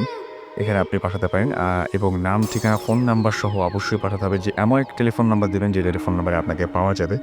আর আমি স্পেলিংটি আরও একবার বলে দিই, BHTTFM@radio40.fm। আপনাকে বিভিন্ন ধরনের সমস্যা ফেস করতে হয় এবং সেটা অনেক দিন ধরে। আজকে আমরা প্রথমে দ্বিতীয় যার ঘটনা শুনেছিলাম তার নাম ছিল অংশু এবং তার সঙ্গে আরো একজন এসছেন এবং আপনি কেউ একটা অবিশ্বাস্য ঘটনা বলছেন। আপনার নামটা একটু বলবেন? হ্যালো লিসনার্স, আমি শান্তনু। শান্তদা, আপনি চিটাগংয়ের ঘটনা সম্ভবত এটা না? চিটাগংয়ের ঘটনা এবং এটা আপনি বলছেন যে ওইখানকার এলাকার মোটামুটি সবাই এই ঘটনা জানে। না, সেটা না, আমার ফ্রেন্ডদের সাথে ফ্রেন্ড আইনে যাচ্ছে এবং আপনি কিভাবে নিশ্চিত হচ্ছেন যেটা ঠিক আছে? ও আমাকে বলে যে ঘটনাটা, সো ও বলে যে তুই যদি যাস কখনো ওখানে, তো আমি আমার ওই ফ্রেন্ডদের সাথেও তো মানে কথা বলে দিব, যারা মানে ওরাও এভাবে রেখেছেন পাতারপুর একসাথে। কি হয়েছিল বলেন তো একটু? তার আগে আপনি বলেন আপনি কোথা থেকে এসেছেন? আমি আসি কাঁঠালবাগান থেকে। কাঠগড়ান থেকে। সো ওই ফ্রেন্ড ছিল চিটাগাং কলেজের স্কুলের স্টুডেন্ট। সো যে ক্লাস 5 পর্যন্ত অন্য একটা স্কুলে পড়ে। দেন ও যে স্কুলটাতে পড়ে সেই স্কুলে পড়ার সময় ঘটনা এটা। তো আমাকে নাম বলেনি স্কুলটার। দেন স্কুলটার সামনে বড় একটা মাঠ ছিল। তার পাশে একটা বড় পুকুর। অ্যান্ড ওই ২ টার পাশে মানে একদম সাইডে একটা বড় তেঁতুল গাছ। সো ওই তেঁতুল গাছটার মানে চারপাশে মানে ময়লা আবর্জনা ঘেরা। ওই জায়গাটায় কেউ যায় না। অ্যান্ড টিচারেরাও মানে এই ছেলে মানে ছোট ছেলেদের বলে দিছে যে তোমরা এখানে যান। এই টাইপের কিছু। আচ্ছা। সো একদিন টিফিন পিরিয়ডে আমার এই ফ্রেন্ডটা প্লাস তার সাথে এই ৬-৭ জন ফ্রেন্ড একসাথে খেলতে মানে ওই জায়গাটায় চলে যায়। দেন ওইখানে গিয়ে মানে ওরা নোটিস করে যে একটা ছোট মেয়ে ওই গাছটার ঠিক নিচেই ওদের সমবয়সী হলুদ রঙের ফ্রক পরা, মানে কালো দেখতে, ময়লা চুল এই টাইপের আর কি। সো ওই মেয়েটা মানে ময়লা ঘাটাঘাটি করতেছে। সো ওরা দেখে মানে অবাক হয়, চারদিক দিয়ে বাউন্ডারি দিয়ে ওদের স্কোয়ার। সো এই মানে এরকম দেখার কথা না বা কেউ থাকার কথা না। সো ওরা দেখে ওরা মানে কিউরিসিটি জন্মায়, বলে যে এই তুমি এখানে কি করতেছ? সো ওই মেয়েটা মানে ওদের কিছু বলে না, খালি জাস্ট ওদের বলে যে মানে হাত দিয়ে দেখায়, বলে যা যা, এই কথাটা ওরা বলে, সরি মেয়েরা বলে। তখন ওই ছেলেগুলা মানে বলতেছে আরে আমাদের স্কুল আমরা কেন যাবো? তো মানে এখানে একটা ওদের কনভারসেশন হয় অ্যান্ড কথা কাটাকাটি এক পর্যায়ে মানে ওই মেয়েটা ওই ছেলেগুলোর দিকে একটা ঢিল ছুঁড়ে মারে। সো এটা দেখা দেখি ছেলেগুলো ওই মেয়েটার দিকে একটা ঢিল ছুঁড়ে মারে। তখন এভাবে ঢিলাঢিলি চলতে থাকে। তো এখানে একটা ইন্টারেস্টিং ব্যাপার যে মানে ছেলেগুলা মেয়েটাকে যে ঢিল মারতেছিল তার একটাও মেয়েটার গায়ে লাগতেছিল না। তার দিকে চলে যেতেছিল বা মানে সামনে গিয়ে মানে এরকম একটা ব্যাপার। সো এরকম হইতে থাকে। তো মেয়ে যেগুলো মারছিল সেগুলোই ছিল। ন্যাচারালি মানে লাগতেছে বা লাগছে না এরকম আর কি। বাট ছেলেগুলো যেগুলো মারতেছিল এগুলো একটাও লাগতেছিল না। সো তারপর একটা টাইম ১ থেকে ১.৫ মিনিট পর মেয়েটা হঠাৎ জোরে একটা চিৎকার দেয়। সাথে মানে all on a sudden she was just vanished এতগুলা ছেলের সামনে। মানে কিছু না, মানে দৌড়েও দেয় নাই, কোথাও গিয়ে লুকাবে এমন না। মানে সবার সামনে মানে ও জাস্ট মানে নাই। তো এটা হচ্ছে ওই যাদের কথা বললেন সেই সমস্ত ফ্রেন্ডরা সবাই একসঙ্গে দেখাচ্ছে। আর এটা এরকম না যে ১ জন ২ জনে দেখলো বা কি যে দেখলো, এখন সবাই একসঙ্গে দেখেছে।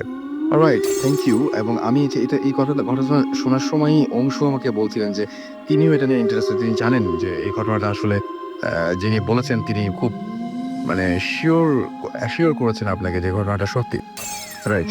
মানে তার বক্তব্য এমন ছিল যে ওই যে শান্তনু যেটা বলল যে আমরা যদি কখনো চিটাগাং যাই বা তার ফ্রেন্ডদের সাথে যদি আমাদের কখনো দেখা হয়, তারা সেই ৭-৮ জনকেই আমাদের সাথে দেখা করবে এবং তারা মানে খুব ভালো মতো ফুল সেন্সে কোনো হ্যালুসিনেশন ছিল না। তারা মানে অদৃশ্য এদিকে দেখছে। I don't know, বাট হতে পারে এরকম যে চিটাগাংয়ে হয়তো তারা এখন আমাদেরকে শুনছেন। এনিওয়েজ, আমরা আবার একটু অংশুর কাছে ফিরে যাব ছোট্ট একটা ঘটনা নিয়ে। তারপরে আরো অনেক আজকে গেস্ট রয়েছেন যারা আমাদের একে ঘটনা শেয়ার করবেন। অংশু, আপনার সেকেন্ড ঘটনাটা একটু শুনতে। ঘটনাটা শুনেছি আমি আমার বড় ভাই এক বন্ধুর কাছ থেকে। তো ভাইয়ার নাম ছিল তানিশ। ভাইয়ার বাবা কোনো একটা নির্বাচনী ইস্যুর জন্য বিক্রমপুরে তার নির্বাচনী প্রচারণার কাজে গিয়েছেন। তো এই কাজের জন্য তিনি তার ছেলেকে নিয়ে গেছিলেন। তো এক তো এই নির্বাচনী প্রচারণার কাজে আমরা যেটা দেখি যে অনেক রাত হয়ে যায়। মানে অনেক সারাদিন ব্যাপী অনেক খাটাখাটনি করা লাগে। তো অনেক রাত হয়ে যায় একটা পর্যায়ে। আর দানেশ ভাইয়ের পরদিন সকালবেলা অনেক জরুরি কাজ ছিল। সেজন্য তার মানে ঢাকায় ফেরাটা আর্জেন্ট ছিল। কিন্তু ভাইয়ার বাবা ভাইয়াকে ঢাকায় ব্যাক করতে দিলেন না। কেননা রাত্রেবেলা তো দেখা যায় যে আসলে অনেক সময় অনেক কিছু ঘটে। ডাকাতি হতে পারে বা খুন খারাপ কিছু একটা হয়ে যেতে পারে। বাট ভাইয়া নাছোড়বান্দা, ভাইয়া মোটরসাইকেল যোগে এসেছিলেন। উনি মোটরসাইকেলেই আবার যাওয়ার সিদ্ধান্ত নিলেন। তো ভাইয়ার বাবা আর উপায়ন্ত না পেয়ে ভাইয়ের সাথে একটা লোক পাঠিয়েছিলেন। এই স্থানীয় একটা লোক ছিল, লোক পাঠিয়েছিল। তো ভাইয়া মোটরসাইকেল চালাচ্ছে, পিছনে লোকটা ছিল। তো হঠাৎ করে লোকটা বলল যে, "দানিশ ভাই, এইটা আপনি কোন জায়গায় দিয়ে আনলেন? তানিশ ভাই বলল যে, কেন? আমি তো সচরাচর এই ওয়েটাই ইউজ করি। ঢাকা থেকে বিক্রমপুর আসার জন্য, বিক্রমপুর থেকে ঢাকায় যাওয়ার জন্য। সকালবেলা আসি, সন্ধ্যাবেলা চলে যাই। আসলে ব্যাপারটা হয়েছিল কি, তার কখনো এত রাত হয়নি। মানে ঐদিন যত রাত হয়ে গিয়েছিল। আর তারা ততক্ষণে লোকালয় থেকে অনেক দূরে চলে গেছে। তো লোকটা তখন বলল যে, দানেশ ভাইয়া বলল যে, "কেন? আপনি এই কোয়েশ্চেন করতেছেন কেন? এই রাস্তা দিয়ে আসলে সমস্যাটা কি?" তো লোকটা বলল যে, "আসলে আমি তো ভাই সত্য মিথ্যা জানি না। বাট স্থানীয় মানুষরা বলে যে সামনে একটা শ্মশান ঘাট আছে।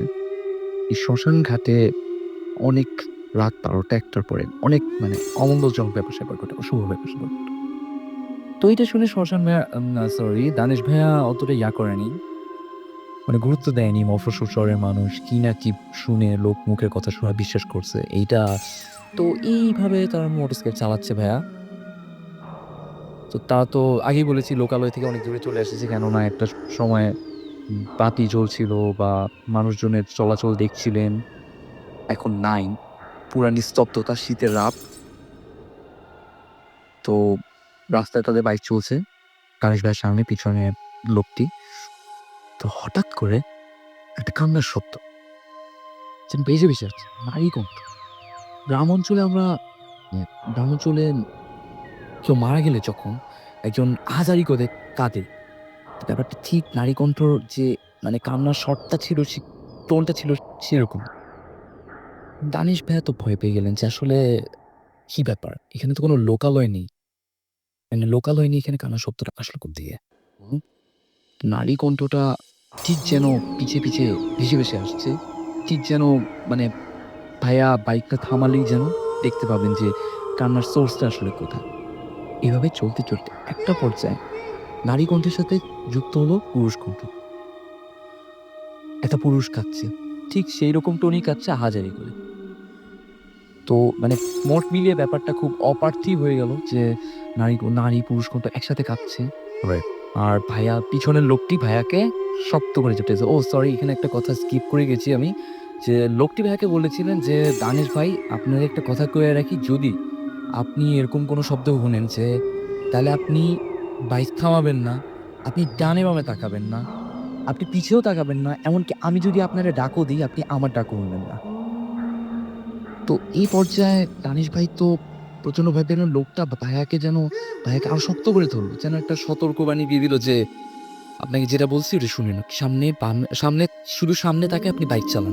আপনি ডানে বামে পিছে কোথাও তাকাবেন না।" এভাবে কান্নার শব্দটা বাড়তে লাগলো।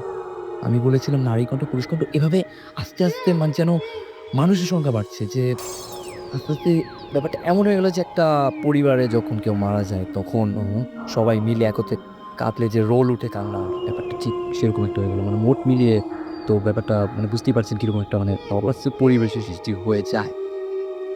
তো কান্নার শব্দ ভেসে আসছে, থেকে ভেসে আসছে। ভাইয়া তো প্রচন্ড ভয় পাওয়া সত্ত্বেও সে মোটরসাইকেল স্পিড আপ করতে পারছে না। কেননা শীতের রাত ছিল। যথেষ্ট কুয়াশা ছিল। একটা মধ্যম গতিতে মোটরসাইকেল চালাতে হচ্ছে যদি যদি গতি বেশি হয়, দুর্ঘটনার সম্ভাবনা যেকোনো সময় হতে পারে। তো এই এই ঘটনাটা ঘটেছে প্রায় ৭-৮ মিনিটের মতো। কান্নার শব্দ ৭-৮ মিনিটের মধ্যে ঠিক ৫-৬ মিনিটের সময়ে হঠাৎ করে ভাইয়া ফিল করলো যে তার মোটরসাইকেলের গতির সাথে তার টানে যেন অজস্র মানুষের পায়ের শব্দ করছে। মানে মোটরসাইকেলের গতির সাথেই তাদের পদক্ষেপ চলছে। আচ্ছা। তো ব্যাপারটা এরকম পদক্ষেপ শুধু চলছে না, তার মধ্যে হালকা গুনগুন শব্দ শুনতেছি যেন কোনো পুরোহিত মন্ত্র পড়ছে, এরকম একটা ব্যাপার-স্যাপার। ভাইয়া আমাকে বলেছিল যে ভাইয়া যখন ঘটনাটা ডিসক্রাইব করছিল তখন বলছিল যে হ্যাঁ, শবযাত্রা। তো যদি আমরা শবযাত্রা ধরি ব্যাপারটা এরকমই যে অনেক আর মানুষ মানুষ নিয়ে যখন যায় লাশ নিয়ে যায় তখন হয়তো সামনে যে পুরোহিত লিড করে সে বলে এভাবে যে মন্ত্র বলে। একসাথে অনেক মানে সেই মোটরসাইকেলের সাথে একসাথে অনেক মানুষ আচ্ছা।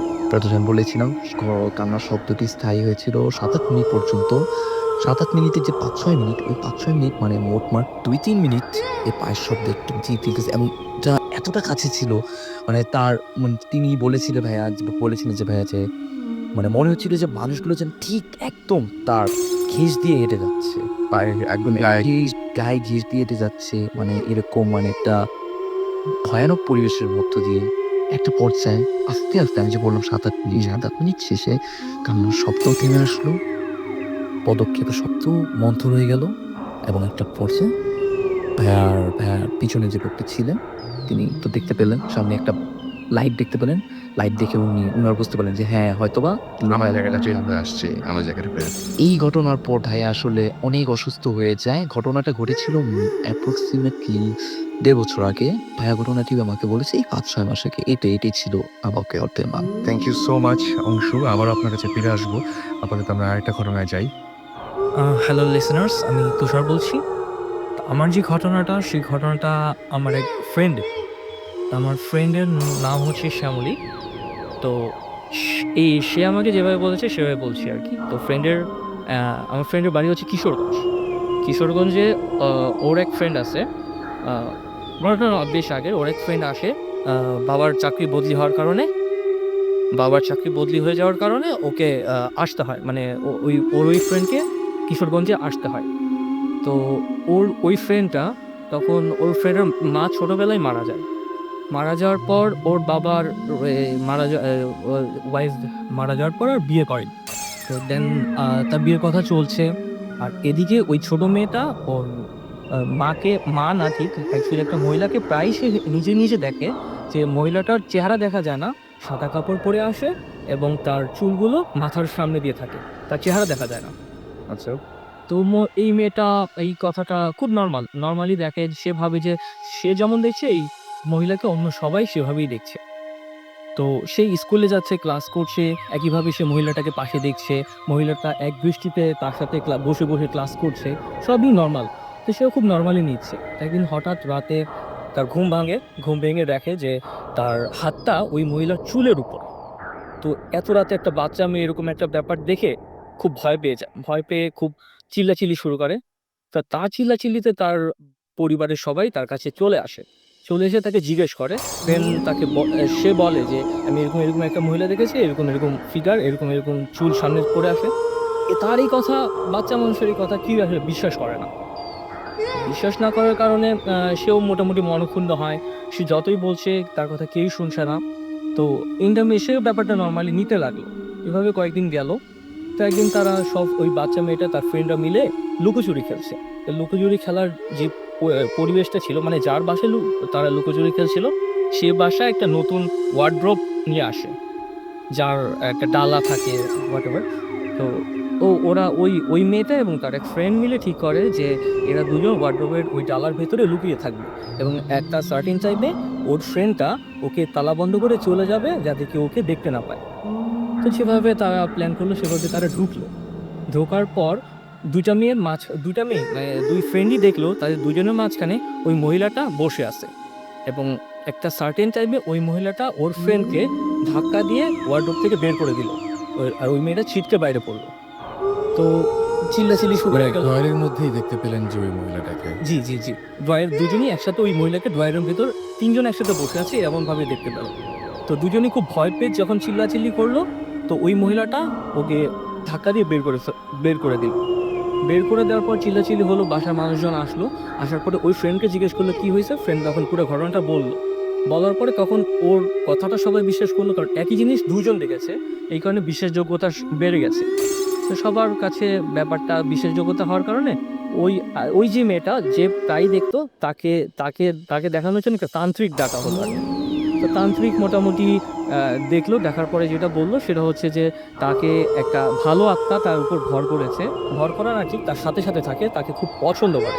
এবং তান্ত্রিক বললো যে এই আত্মাটা হচ্ছে তার মৃত মায়ের আত্মা। মা তাকে খুব ভালোবাসে, এই কারণে তাকে ছেড়ে যেতে পারে না। তো এখন সে তার কোনো ক্ষতি করবে না, কিন্তু তার যদি কেউ ক্ষতি করতে আসে সেটা সে প্রোটেক্ট করবে।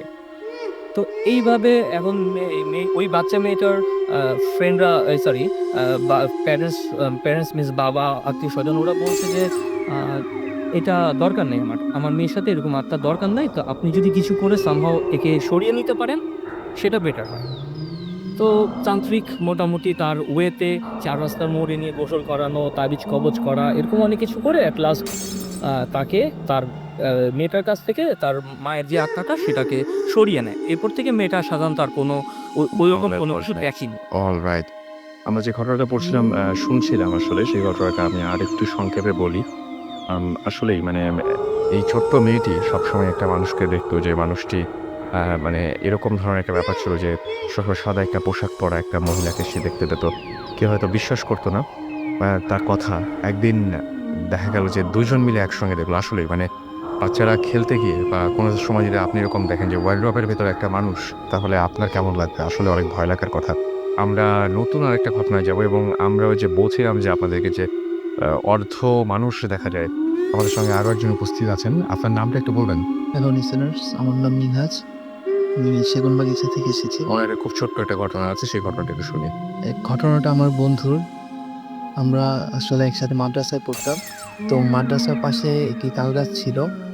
সো সেই তাল গাছ থেকে যে তালগুলো পড়তো সেগুলো আসলে মসজিদের ভিতরে বাউন্ডারির ভিতরে পড়তো। তো যে আগে পেত তালটা তারই হতো। সো একদিন এশার নামাজের সময় একটি তাল পড়লো। পড়ার পরে আমি আমার ফ্রেন্ড সবাই দৌড় দিলাম। তো ফ্রেন্ড সেই তালটার কাছে আগে পৌঁছে গেল। তো মানে as soon সে যখনই তালটা উঠালো, সাথে, সাথে আরেকটি তাল খুব প্রচন্ড বেগে তার দিকে পড়লো। বাট somehow সে ওটাকে ক escape করতে পারলো। দেন আমাদের যে হুজুর ছিলেন মাদ্রাসার, সে তাকে ওইখান থেকে সরে যেতে বলল তাড়াতাড়ি। সে সরে গেল। বাট মেইন কাহিনীটা ঘটলো এরপরে রাত্রে সে বোর্ডিং এ থাকতো। সে বোর্ডিং এ ঘুমিয়েছিল। হঠাৎ একটি চাপা শব্দে তার ঘুম ভেঙে যায়। শব্দটি ছিল বারান্দার দরজা খোলার। আর আগে বলি বারান্দার পাশে একটি খুব ছোট গলির মতো ছিল। ওই গলিতে মানে শোনা যায় যে প্রায় মাথার খুলি বা মানুষের কঙ্কাল এগুলো পাওয়া যেত। বিভিন্ন হাড়গোড়। ওই গলিতে সাধারণত কেউ আসা যাওয়া করতো না। দেন ওই দরজাটা খোলার পরে সে তার এক চোখ খুলে দেখে যে একটি মানুষ ঢুকছে। ঢোকার পরে সে ফার্স্ট এ দেখে পুরো একটি মানুষ। বাট যখন সে ভালোমতো খেয়াল করে তখন সে দেখে যে আসলে মানুষটির জাস্ট কোমর পর্যন্ত আছে। বাট এর নিচের অংশটুকু তার নেই। আমরা একটু আগে এরকম একটা ঘটনা শুনেছি। আপনিও নিশ্চয়ই বাড়ি থেকে শুনেছেন জিনিসটা। আ যে মানুষটির নিচের অংশটি নেই।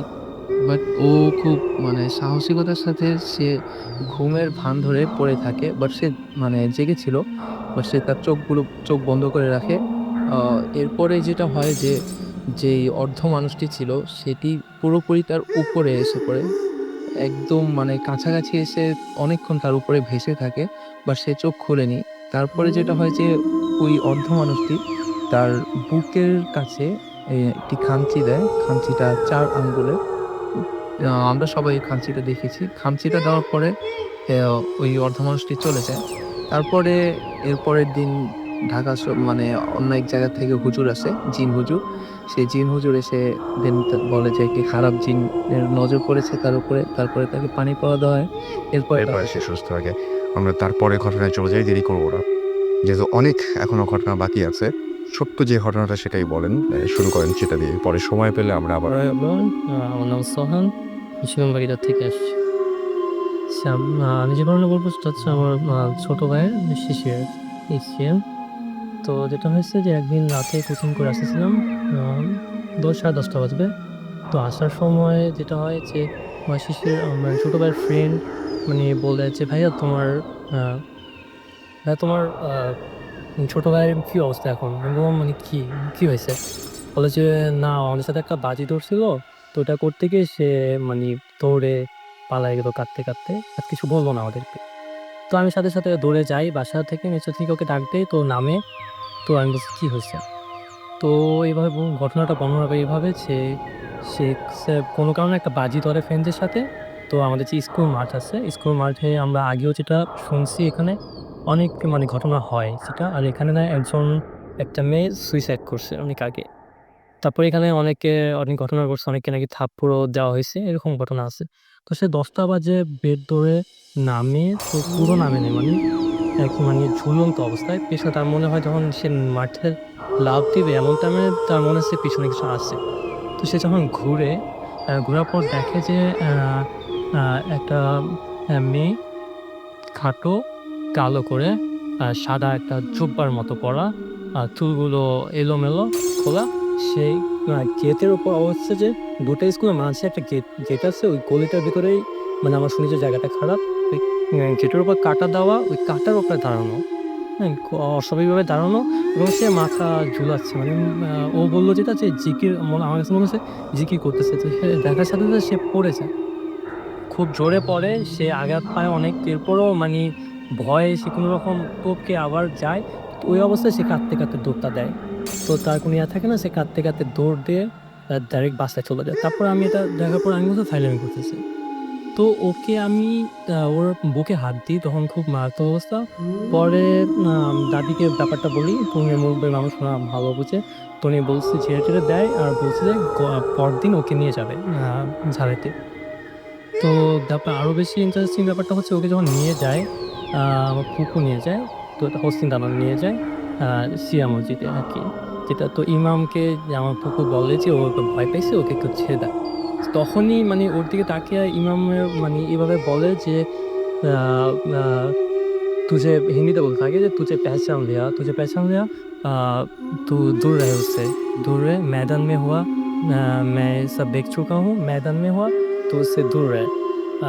এটা বলে ওকে মানে আর বলছে যে ওই মেয়েটা নাকি যে সুইসাইড করছে, ওই মেয়েটাই যাকে দেখছে, ওই সেই মেয়েটা যে যাচ্ছে আমরা শুনতাম যে সুইসাইড করছে, এতদিন শুনে আসছিলাম। আর এই মেয়েটা এরকম করার কারণ আসলে সে জিকির করতেছিল, সে দেওয়ালে তার মাথা পেটাচ্ছিল, আর সে নাকি সে অনুশোচনা করতেছিল তার যে সুইসাইড যে করেছে এটা করছিল। সবসময় এখানে করে, কিন্তু কেউ দেখে না, কখনো দেখে নাই। আনফর্চুনেটলি সে দেখে ফেলছে, আর যেহেতু দেখে ফেলছে সে নাকি মানে তার উপর নজরে পড়ছে। তো সে যদি ওই এরিয়া আশেপাশে যায় তাহলে তার সমস্যা হতে পারে। তার মানে যেটা হুজুরের ভাষ্য মতে সে অনুশোচনার জন্য ওখানে এসেছে। সে না ওইখানে যে ও সুইসাইড করছে ওইখানেই, এবং সে ওইখানেই অবস্থান করে এবং সে ওইখানেই সারা জীবন এভাবে অনুশোচনা করে যায়। এবং পরে আপনার ভাইয়া এখন সুস্থ আছেন? সুস্থ আছে। পরে যেটা হয় যে পরে বাসায় যেটা হয়, তাকে বলা হয় যে হুজুরের এলাকা হুজুর থেকে তাবিজ নিতে।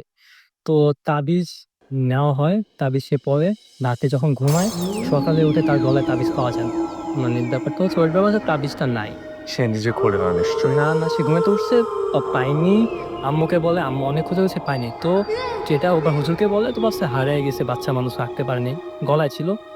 তো পরে আবার আরেকটা তাবিজ আনা হয়, ওইটা এনে আম্মু নিজের হাতে ওয়ার্ড্রফের উপর রাখে যে সে গোসল করে পড়বে। ইন্টারেস্টিং ব্যাপার হচ্ছে সেই তাবিজটাও আর পাওয়া যায়নি, আর পাওয়া যায় না। পরে আবার এরপরে পরপরই একদিন পরেই থার্ড ডে আম্মু হাতে একটা বিশাল বড় একটা হাতে লম্বা কাটা দাগ দেখা যায়।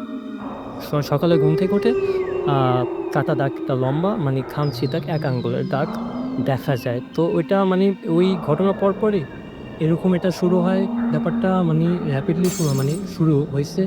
তারপরে এরপর যে দেখা যায় আমি যখন রাতে পড়তাম, যে আমার এইচএসসি পরীক্ষার মানে 2-3 দিন আগে ঘটনা এটা। পড়ার সময় নুপুরের আওয়াজ শুনতে পেতাম। আপনাদের বাসাতে তারপর থেকে তারপর থেকে ঝামেলা এরকম হয়। শুরু হয়ে গেছে। হ্যাঁ, তারপর থেকে তো দেখা যাচ্ছে যে পাখি করে পড়ে যাচ্ছে। তো বার্ষিক দুটিতে হতে পারে। হ্যাঁ, তো এরকম মানে খুব বিকট দরে পড়ে, মানে সব কিছু পড়ে যাচ্ছে। তো মানে ওই ঘটনা পরেই মানে সমস্ত ঘটনা হ্যাঁ, ঘটে। এটা ঘটে। তো এই তারপরে আম্মু হুজুরের পরে ঘরটা বাঁধানো হয়। পরে বাথরুমের পরে নিশ্চয়ই কোনো সমস্যা হয় না? বাট ওকে বলছে যে ওই মাঠ থেকে দূরে এড়িয়ে চলছে আর কি, যত দূরে সম্ভব দূরে। ওকে, আমরা দেখতে পাচ্ছি আরো একজনকে, যদিও আপনারা দেখতে পাচ্ছেন না। আপনার নামটা বলবেন, কোত্থেকে এসেছেন? লিসেনার আমি জন, আমি মহাখালী থেকে আসছি। আমি যে ঘটনাটা বলছি তার এই মাসের প্রথম দিকেই ঘটে যাওয়া এটা আমার জীবনে। তো এবার আমার ছোটোবেলা ইংল্যান্ড থেকে আসি এর কিছু আগে। তো ছোটোবেলা আসার কারণে ফ্যামিলিগতভাবে ডিসিশনটা হয় যে নানা বাড়িতে সবাই একসাথে ঈদ করবে। কিন্তু মোটামুটি 3 বছর পর তিনি আসবেন। তো সবাই যাওয়া হয় নানা বাড়িতে। না, বাড়িটা কোথায়? নানা বাড়িটা হচ্ছে আমাদের রাজশাহী শহরে সাহেব বাজারের ওখানে। আচ্ছা। তো এখন ওখানে যাওয়ার পর যেহেতু মানুষ অনেক বেশি হয়ে গেছে, আমার নানার যে আগের বাড়িটা, আদি বাড়িটা, তো ওখানে একটু ঘুমাতে গেলে সবার একটু প্রবলেম হয়ে যায়। ঠিক পাশে আমার নানার একটা জায়গা ছিল, তো রিসেন্টলি মামা ওখানে একটা বাড়ি বানিয়েছে, 3 তলা একটা বিল্ডিং। তো ওই বিল্ডিং পুরোটাই ভাড়া দেওয়া, 3 তলায় জাস্ট একটা রুম আর একটা অ্যাটাচ বাথ আছে তার সাথে, সেটা শুধু ভাড়া দেওয়া হয়নি। সচরাচর যখন গেস্ট টেস্ট যায় তারাই এই রুমটা থাকে। যেহেতু অনেক মানুষ, আমি আমার আরও কিছু ছোটো ভাই কাজিন টাজিন নিয়ে আমরা ওই রুমে থাকি। তো প্রতিদিন সম্ভবত রাতে যেটা হয়, আমি ঘুমানোর আগে আমার মামাতো ভাই আনাস, ও প্রতি রাতে আমার মাথায় একটু বেঙি-টেঙি কেটে দেয়, মাথাটা ম্যাসাজ করতে। তো ৩ তারিখ রাতে যেটা হয়, ওর হাতে একটু প্রবলেম হয়, হাতে একটু ইনফেকশন হওয়াতে ও বলে যে, "ভাইয়া আমি তো আজকে পারবো না।" আচ্ছা ঠিক আছে ভাইয়া, তোমার হাতে প্রবলেম, তুমি ঘুমিয়ে যাও। ও ঘুমিয়ে যায়, আস্তে, আস্তে সবাই ঘুমিয়ে যায়। আমারও ঘুম আসতে হঠাৎ করে দেখি যে আমার মাথায় আমার ভাই যেভাবে বেনি কাটা, বাট সেরকম না। আঙ্গুলগুলো অনেক ছোট, ছোট, পুরো একটা বাচ্চা আঙ্গুল। ওই সাথে, সাথে মাথাটা ঘুরিয়ে আমার ভাইয়ের দিকে তাকাই। কি হলো? ওর আঙ্গুলে কিছু হয়ে গেল? পরে দেখি না, ও তো বেহুশ ঘুম। আর ঘুমালে ওর কোনো এমনিতেই সেন্স থাকে না। কি হলো তাহলে? তো আমি মনে করে বললাম হয়তোবা আমার মনের ভুল বা সাবকন্সিয়াস মাইন্ডে আছে ভ্যালুয়েশন। তো আমি উঠে বসছি। তখনও দেখি randomly আমার মাথায় বেনি কাটা হচ্ছে। আমি রুমের চারপাশে তাকাচ্ছি, যেটা যেভাবে ছিল সেভাবে আছে। আমার পাশে পানির বোতলটাও আছে, সবকিছু ঠিকঠাক। তো আমি অবাক হলাম, তাহলে এটা কেমন হচ্ছে? তো এই নিয়ে আমি ভাবতেছি। আমি যতই ডিপলি ভাবছি এটা কেন হচ্ছে, যতই ডিপলি ভাবছি তত ওই বেনি কাটা হাতটার মধ্যে একটা বিরক্তি চলে আসছে। কিন্তু বেনি কাটছে, বাট খুব বিরক্তি নিয়ে তখনও কেটে মানে যাচ্ছে। ঠিক পছন্দ করছে না, ব্যথা দিচ্ছে এরকম জোর ব্যথা করছে। দিচ্ছে না, বাট অভক্তি নিয়ে কাজটা করছে। অভক্তি নিয়ে সে randomly করে যাচ্ছে। এরকম হতে আমি একসময় একটু ঘুমিয়ে পড়লাম। তো আমি মোটামুটি ২ থেকে ৩ মিনিটের মতো বসেছিলাম। তারপর শুয়ে পড়লাম। শুয়ে এবার আমি মাথায় এবার নিজে একটু হাত দিলাম। তো এর মধ্যে একটা ঘটনা ছিল, বেনটা জাস্ট স্পেসিফিক মাথার বাম পাশে উপরের দিকে হচ্ছিল। তো আমি যখন শুয়ে পড়লাম তখনও হচ্ছে। তো ওই বিরক্তি ভাবটা আছে। এবার ফাইনাল আমি মাথায় একটা হাত দিলাম। দেখি কি হচ্ছে আসলে। যখন আমি হাত দিলাম তার থেকে ৩০ বা ৩৫ সেকেন্ডের ভেতরে বেনি করাটা বন্ধ হয়ে যায়। বেনি করাটা বন্ধ হয়ে যায়। তখন আমি বুঝতে পারলাম না কেন নিজে পরে আবার ঘুমিয়ে গেলাম। তো এর মধ্যে ইন্টারেস্টিং ঘটনা হচ্ছে, এরকম অনেকে অনেক সময় থেকেছে, গেস্টরা গেলেই থাকে। বাট কোনোদিনই কারো কোনো প্রবলেম হয়নি। ওইটা একদিনই হলো। পরে আরো যে ৩ দিন রাতে থাকা হইছে, বাট কোনোদিনই কারো কোনো প্রবলেম হয়নি। পরে যখন ঢাকায় আসলাম আম্মুকে জিজ্ঞেস করলাম। আম্মুকে বললাম যে, "আম্মা এরকম রাতে একদিন হইছে।" তো আম্মা বলল, "না এরকম তো কোনোদিন এরকম জায়গায় মানে উইয়ার্ড টাইপের কিছুই হয়নি।" তো পরে আম্মা এমনিতে বলছিল যে অনেক আগে এই জমিটা, এই বাড়ির জায়গাটা, পুরো জায়গাটা এক হিন্দু পরিবারের ছিল। তারা ব্রাহ্মণ ছিল। তো দেশ বিভাগেরও বেশ পরে তারা তাদের এই জমিটা বিক্রি করে ওই টাকা দিয়ে ইন্ডিয়াতে একটা জমি কিনে তারা এখান থেকে চলে যায়। এর মধ্যে যেটা ঘটনা ছিল যে ওই হিন্দু পরিবারটা সমাজে আরো কারো সাথে খুব একটা মিশতে-টিশতো না। বাট আমার আম্মাদের সাথে ওর নাম-টাম কিছু জানা আছে? হ্যাঁ, তো পারিবারিকভাবে আম্মাদের সাথে খুব ভালো সম্পর্ক ছিল। তো তারা যেটা করে, ওই হিন্দু পরিবারের ব্রাহ্মণের ৪ জন মেয়ে ছিল। তার বড় মেয়ে ছিল ডালিয়া, মেজো মেয়ে ধাত্রী, সেজো মেয়ে বুনো, আর ছোট মেয়েটার নাম ছিল শুক্লা। তো তারা যেটা কি করে, হঠাৎ করে জমিটা তারা সেল করে রাতের অন্ধকারে কাউকে কিছু না বলে চলে যায়। পরের দিন যখন এমনিতে আশেপাশে আমার আম্মারা যেত, তখন আম্মারা অনেক ছোট ছিল। তখন যেয়ে দেখলো যে বাড়িটা একদম খালি। জানলাতে বিভিন্ন জায়গায় চক বা ইট দিয়ে যাতে দিয়ে লেখা বিদায়, চিরবিদায় এইসব কথা বলে তারা চলে যায়। তো পরবর্তীতে আমার কাছে যেটা ইন্টারেস্টিং মনে হইছে, তাদের যে ৩-৪ টা মেয়ে ছিল, ৪ জনই ছোট ছিল। তার মধ্যে সেজ মেয়েটার বয়স ছিল ২ থেকে ৩ বছরের মতো। আর ওই মেয়েটার নানি ছিল বুনো। পরে এটা আমার কাছে পরে পার্সোনালি খুব ইন্টারেস্টিং মনে হয়েছে যে এরকম কেন করলো? আর ইন্টারেস্টিং মনে হওয়ার একটা কারণ হলো, আমি এখন ঢাকায় যেখানে থাকি আমার বাসায় ৭ তলায়। তো ওখানে আমি দেখেছি যে আমার ঘরে যদি কেউ ছোট বাচ্চা নিয়ে ঘুমায়, তারা অবজেকশন করে যে এই ঘরে কিছু আছে এবং বাচ্চারা ভয় পায়। ফার্স্টলি যেটা অবজেকশন করে আমার একটা খালা, তারা ছোট ছেলেকে নিয়ে ঘুমাচ্ছে। হঠাৎ করে পরের দিন সকালে বলল, "জন তোমার ঘরে ঘুমাবো না? নাপিত রাতে অনেক ভয় পায়।" আমরা কেউ অতটা পাত্তা দিইনি, এখনো দিই না। তো পরবর্তীতে আমার ভাবি একজন, সে আমেরিকা যাওয়ার আগে আমাদের বাসায় কিছুদিন ছিল। তো সেও আমাকে একদিন বলছিল যে, "তোর ঘরে কোনো সমস্যা আছে? কিছু একটা আছে? তোর ঘরে আমি ঘুমাবো না, আমি মামির কাছে যেয়ে ঘুমাই।" তো বেসিক্যালি এই কথাটা বলার কারণ হচ্ছে, যেখানে যারা বাচ্চা নিয়ে ঘুমিয়েছে মারা, তারাই একটু অবজেকশন দিছে যে কিছু একটা আছে। বাট আমি কোনোদিনই কোনো কিছু ফিল করিনি, স্টিল নাও না। ওকে। সো এই ছিল ঘটনা। আচ্ছা, আ আচ্ছা আমি একদম লাস্টে একটু অংশ আপনার যে লাস্টে একটা কি ঘটনা ছিল আমি খুব শুনতে চেয়েছিলাম। কিন্তু আপনি অন্য একটা ঘটনা আমাদেরকে শোনালেন। ওই ঘটনাটা একটু আমাদের বলে শেষ করেন আপনি। তো আমরা শেষ করি, হ্যাঁ? আপনার ঘটনাটা একটু তারপরে আরো অনেক ঘটনা আছে ইনফেক্ট এজন্যই। ঘটনাটা এটা শোনা হয়েছিল যে আমার এক বন্ধু রাফিদ, তার মার কাছ থেকে। আমরা যতটা সম্ভব ছোট করে হ্যাঁ, হ্যাঁ, ছোট করেই বলবো। তো ঘটনাটা আন্টির একদম ছোটবেলায় ঘটা। আন্টি গাইবান্ধা সদরে থাকতেন। তো তিনি তার কোনো এক পরীক্ষা শেষে তিনি তার দাদি বাড়িতে বেড়াতে যান। তো দাদি বাড়িতে বেড়াতে গিয়ে তিনি অনেকদিন পর বেড়াতে যান। তখন তিনি শুনতে পারেন যে ওখানে একটা বড় উঠানের সাইডে একটা কুয়া আছে। তো কুয়া সম্পর্কে তিনি নানা রকম মানে গল্প শুনতে পান যে এই কুয়ায় নাকি মানে 1971 এ যে মানে মুক্তিযুদ্ধ হয়েছিল, ওখানে মুক্তিযোদ্ধারা মানুষদেরকে মেরে কুয়ার মধ্যে ফেলে গেছে। এরকম ব্যাপারটা ছিল। তো সেটা নিয়ে অনেক রকম মানে অপবাদ আছে যে রাতের বেলা অনেক কিছু হয়। তো এই সে পারতপক্ষে মানুষজন রাতের বেলা ওই সাইডটা এড়িয়ে চলত।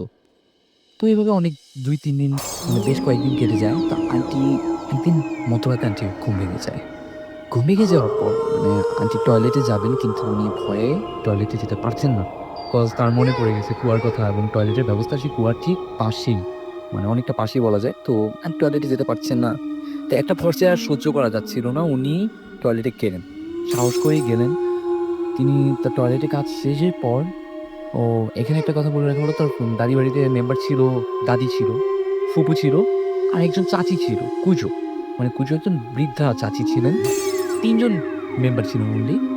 তো এই তিনি টয়লেটে কাজ শেষ করার পর তিনি দেখলেন কুয়ার সাইডে ঠিক কুয়ার দিকে মুখ করে তার সেই কুঁজো চাচী আম্মা আকাশি সাদা শাড়ি পরে দাঁড়িয়ে আছেন। তো ওইটা দেখে উনার সাহস আসলো যে বা একজনকে পাওয়া গেল। মানে তিনি আর ভয় ততক্ষণে তার ভয় কেটে গেছে। তো তিনি হাত দিয়ে চাচিকে বললেন যে, "চাচি আম্মা আমার জন্য আপনি পানি ওঠান।" চাচি আম্মা করলেন কি? চাচি আম্মা বালতি ফেলে দিলেন কুয়ার মধ্যে ঝপ করে। আচ্ছা, কুয়া থেকে তিনি পানি উঠালেন, আস্তে, আস্তে উঠালেন, বড়শি দিয়ে উঠিয়ে পানিটা নিয়ে তিনি দাঁড়িয়ে থাকলেন। আন্টি আরো জোরে ডাকলেন, "চাচি আম্মা একটু কষ্ট করতেন যদি আপনি একটু কষ্ট করে প্লিজ আমাকে পানিটা দিয়ে যান।" চাচি আম্মার কোনো ভ্রুক্ষেপ নেই। চাচি আম্মা একদম দাঁড়িয়ে আছে ওখানে। দাঁড়িয়ে আছে। তা আন্টি বেশ কয়েকবার হাত ডাক করার পর চাচি আম্মার কোনো নড়াচড়ার কোনো মানে আভাস নেই। তো প্রায় বিরক্ত হয়েই আন্টি দৌড়ে গিয়ে চাচির কাঁধে হাত রেখে একটা ঝাঁকি মেরে বললেন যে, "চাচি আম্মা আপনাকে ডাকতেছি।" চাচি আম্মা তারপর ঘুরলেন। ঘোরার পর তার হাতে বালতিটা দিলেন। বালতিটা দেওয়ার পর আন্টি বালতিটা নিয়ে ১ম এ চাচি আম্মার মুখের দিকে দিলেন। তো তিনি যা দেখতে পেলেন, অনেক বড়, বড় চোখ, টিয়া পাখির মতো নাক এবং দাঁত মুখ খিঁচড়ে তার দিকে তাকিয়ে আছে। তিনি দৃশ্যটা সহ্য করতে না পেরে তিনি বালতি ফেলে ঘরের ভিতর দৌড় দিয়ে তিনি অজ্ঞান হয়ে যান।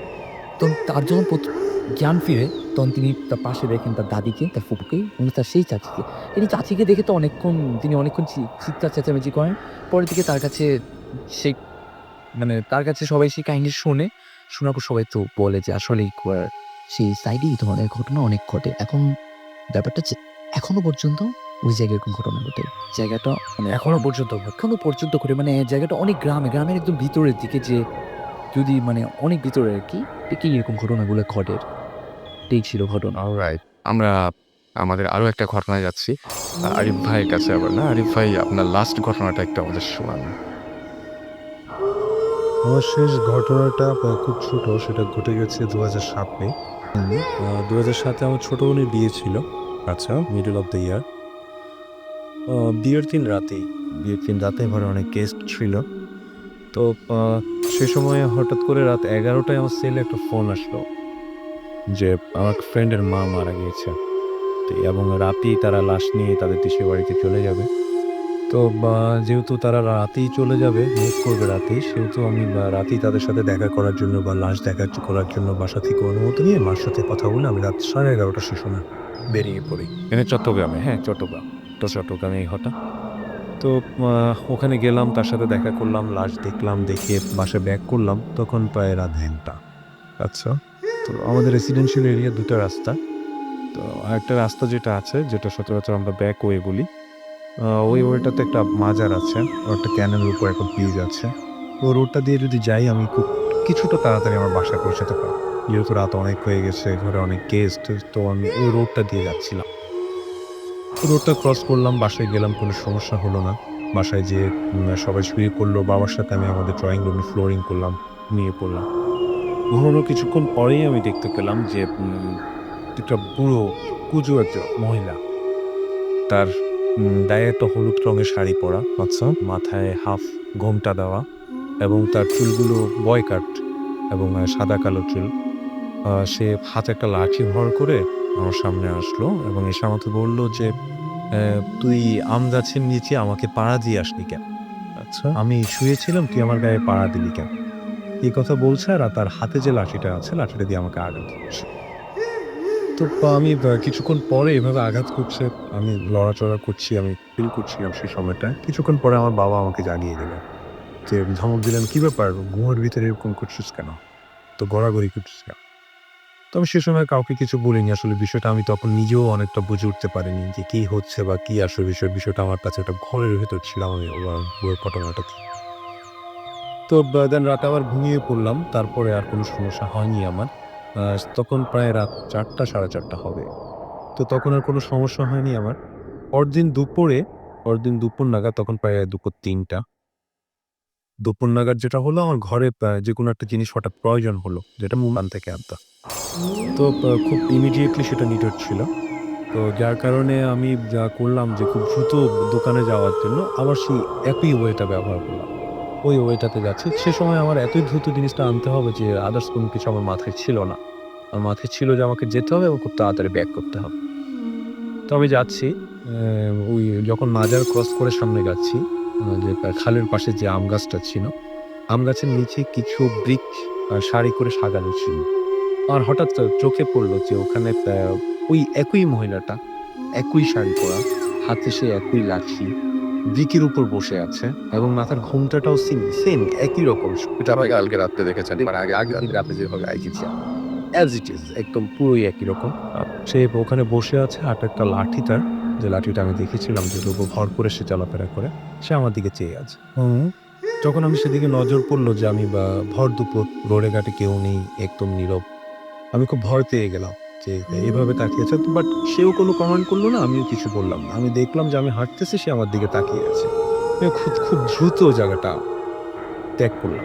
আচ্ছা, আমি দোয়া পড়া শুরু করলাম। খুব দ্রুত জায়গাটা ত্যাগ করলাম। আ তারপর দোকানে গিয়ে সওদাটা নিয়ে বাসায় ব্যাক করলাম। রাতে শোয়ার আগে আমার দাদি ছিলেন, উনি বিয়ে উপলক্ষে আমাদের বাড়িতে বাসায় গিয়েছিলেন।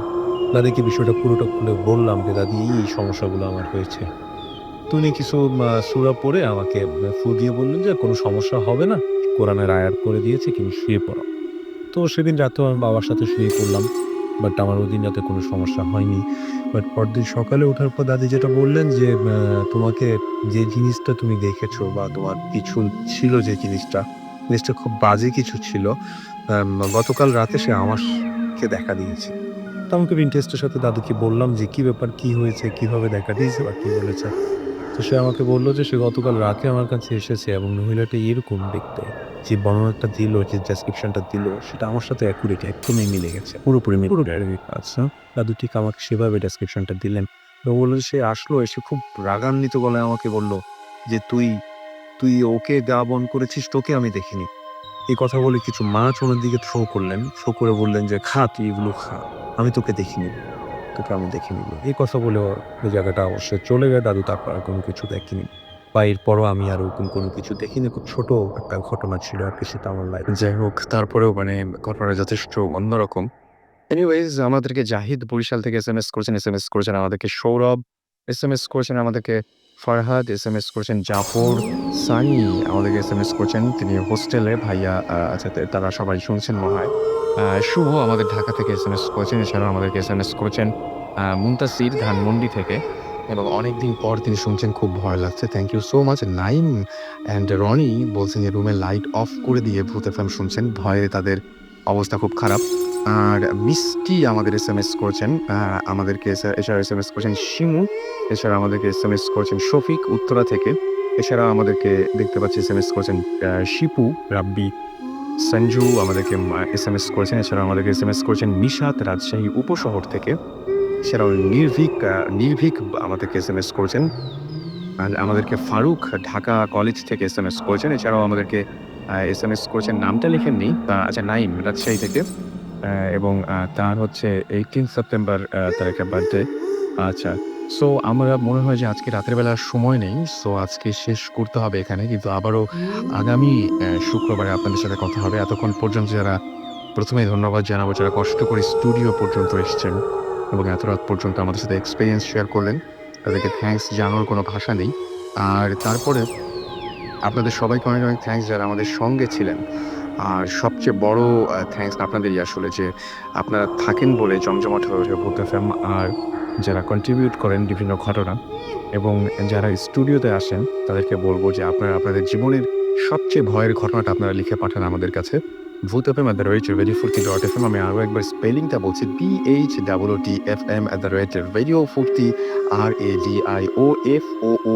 RADIOFOORTI এখানে আপনারা আমাদেরকে অবশ্যই নাম, ঠিকানা এবং ফোন নাম্বার সহ আপনারা এই অ্যাড্রেসে আমাদেরকে ঘটনা লিখে পাঠাতে পারেন। অবশ্যই ফোন নাম্বার দেবেন, যে ফোন নাম্বারটাতে আপনাকে পাওয়া যাবে।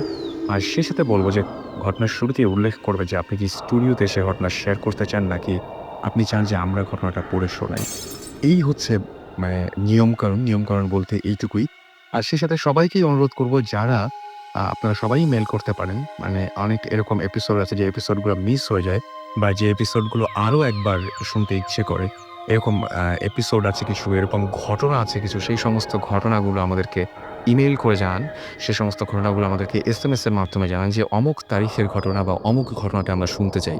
আমরা চেষ্টা করব সেই ঘটনাগুলো বা সেই ঘটনা যারা বলেছেন, জানিয়েছেন, সেই এক্সপেরিয়েন্সগুলো শেয়ার করেছেন, তাদেরকে আবারও নিয়ে আসার জন্য। সুতরাং এই ছিল আজকে রাতের ভূত FM। আশা করছি আপনারা সবাই এনজয় করেছেন। আমার আজকে সত্যি কথা বলতে কি, আমার আজকে প্রত্যেকটা ঘটনাই অনেক বেশি ভালো লেগেছে।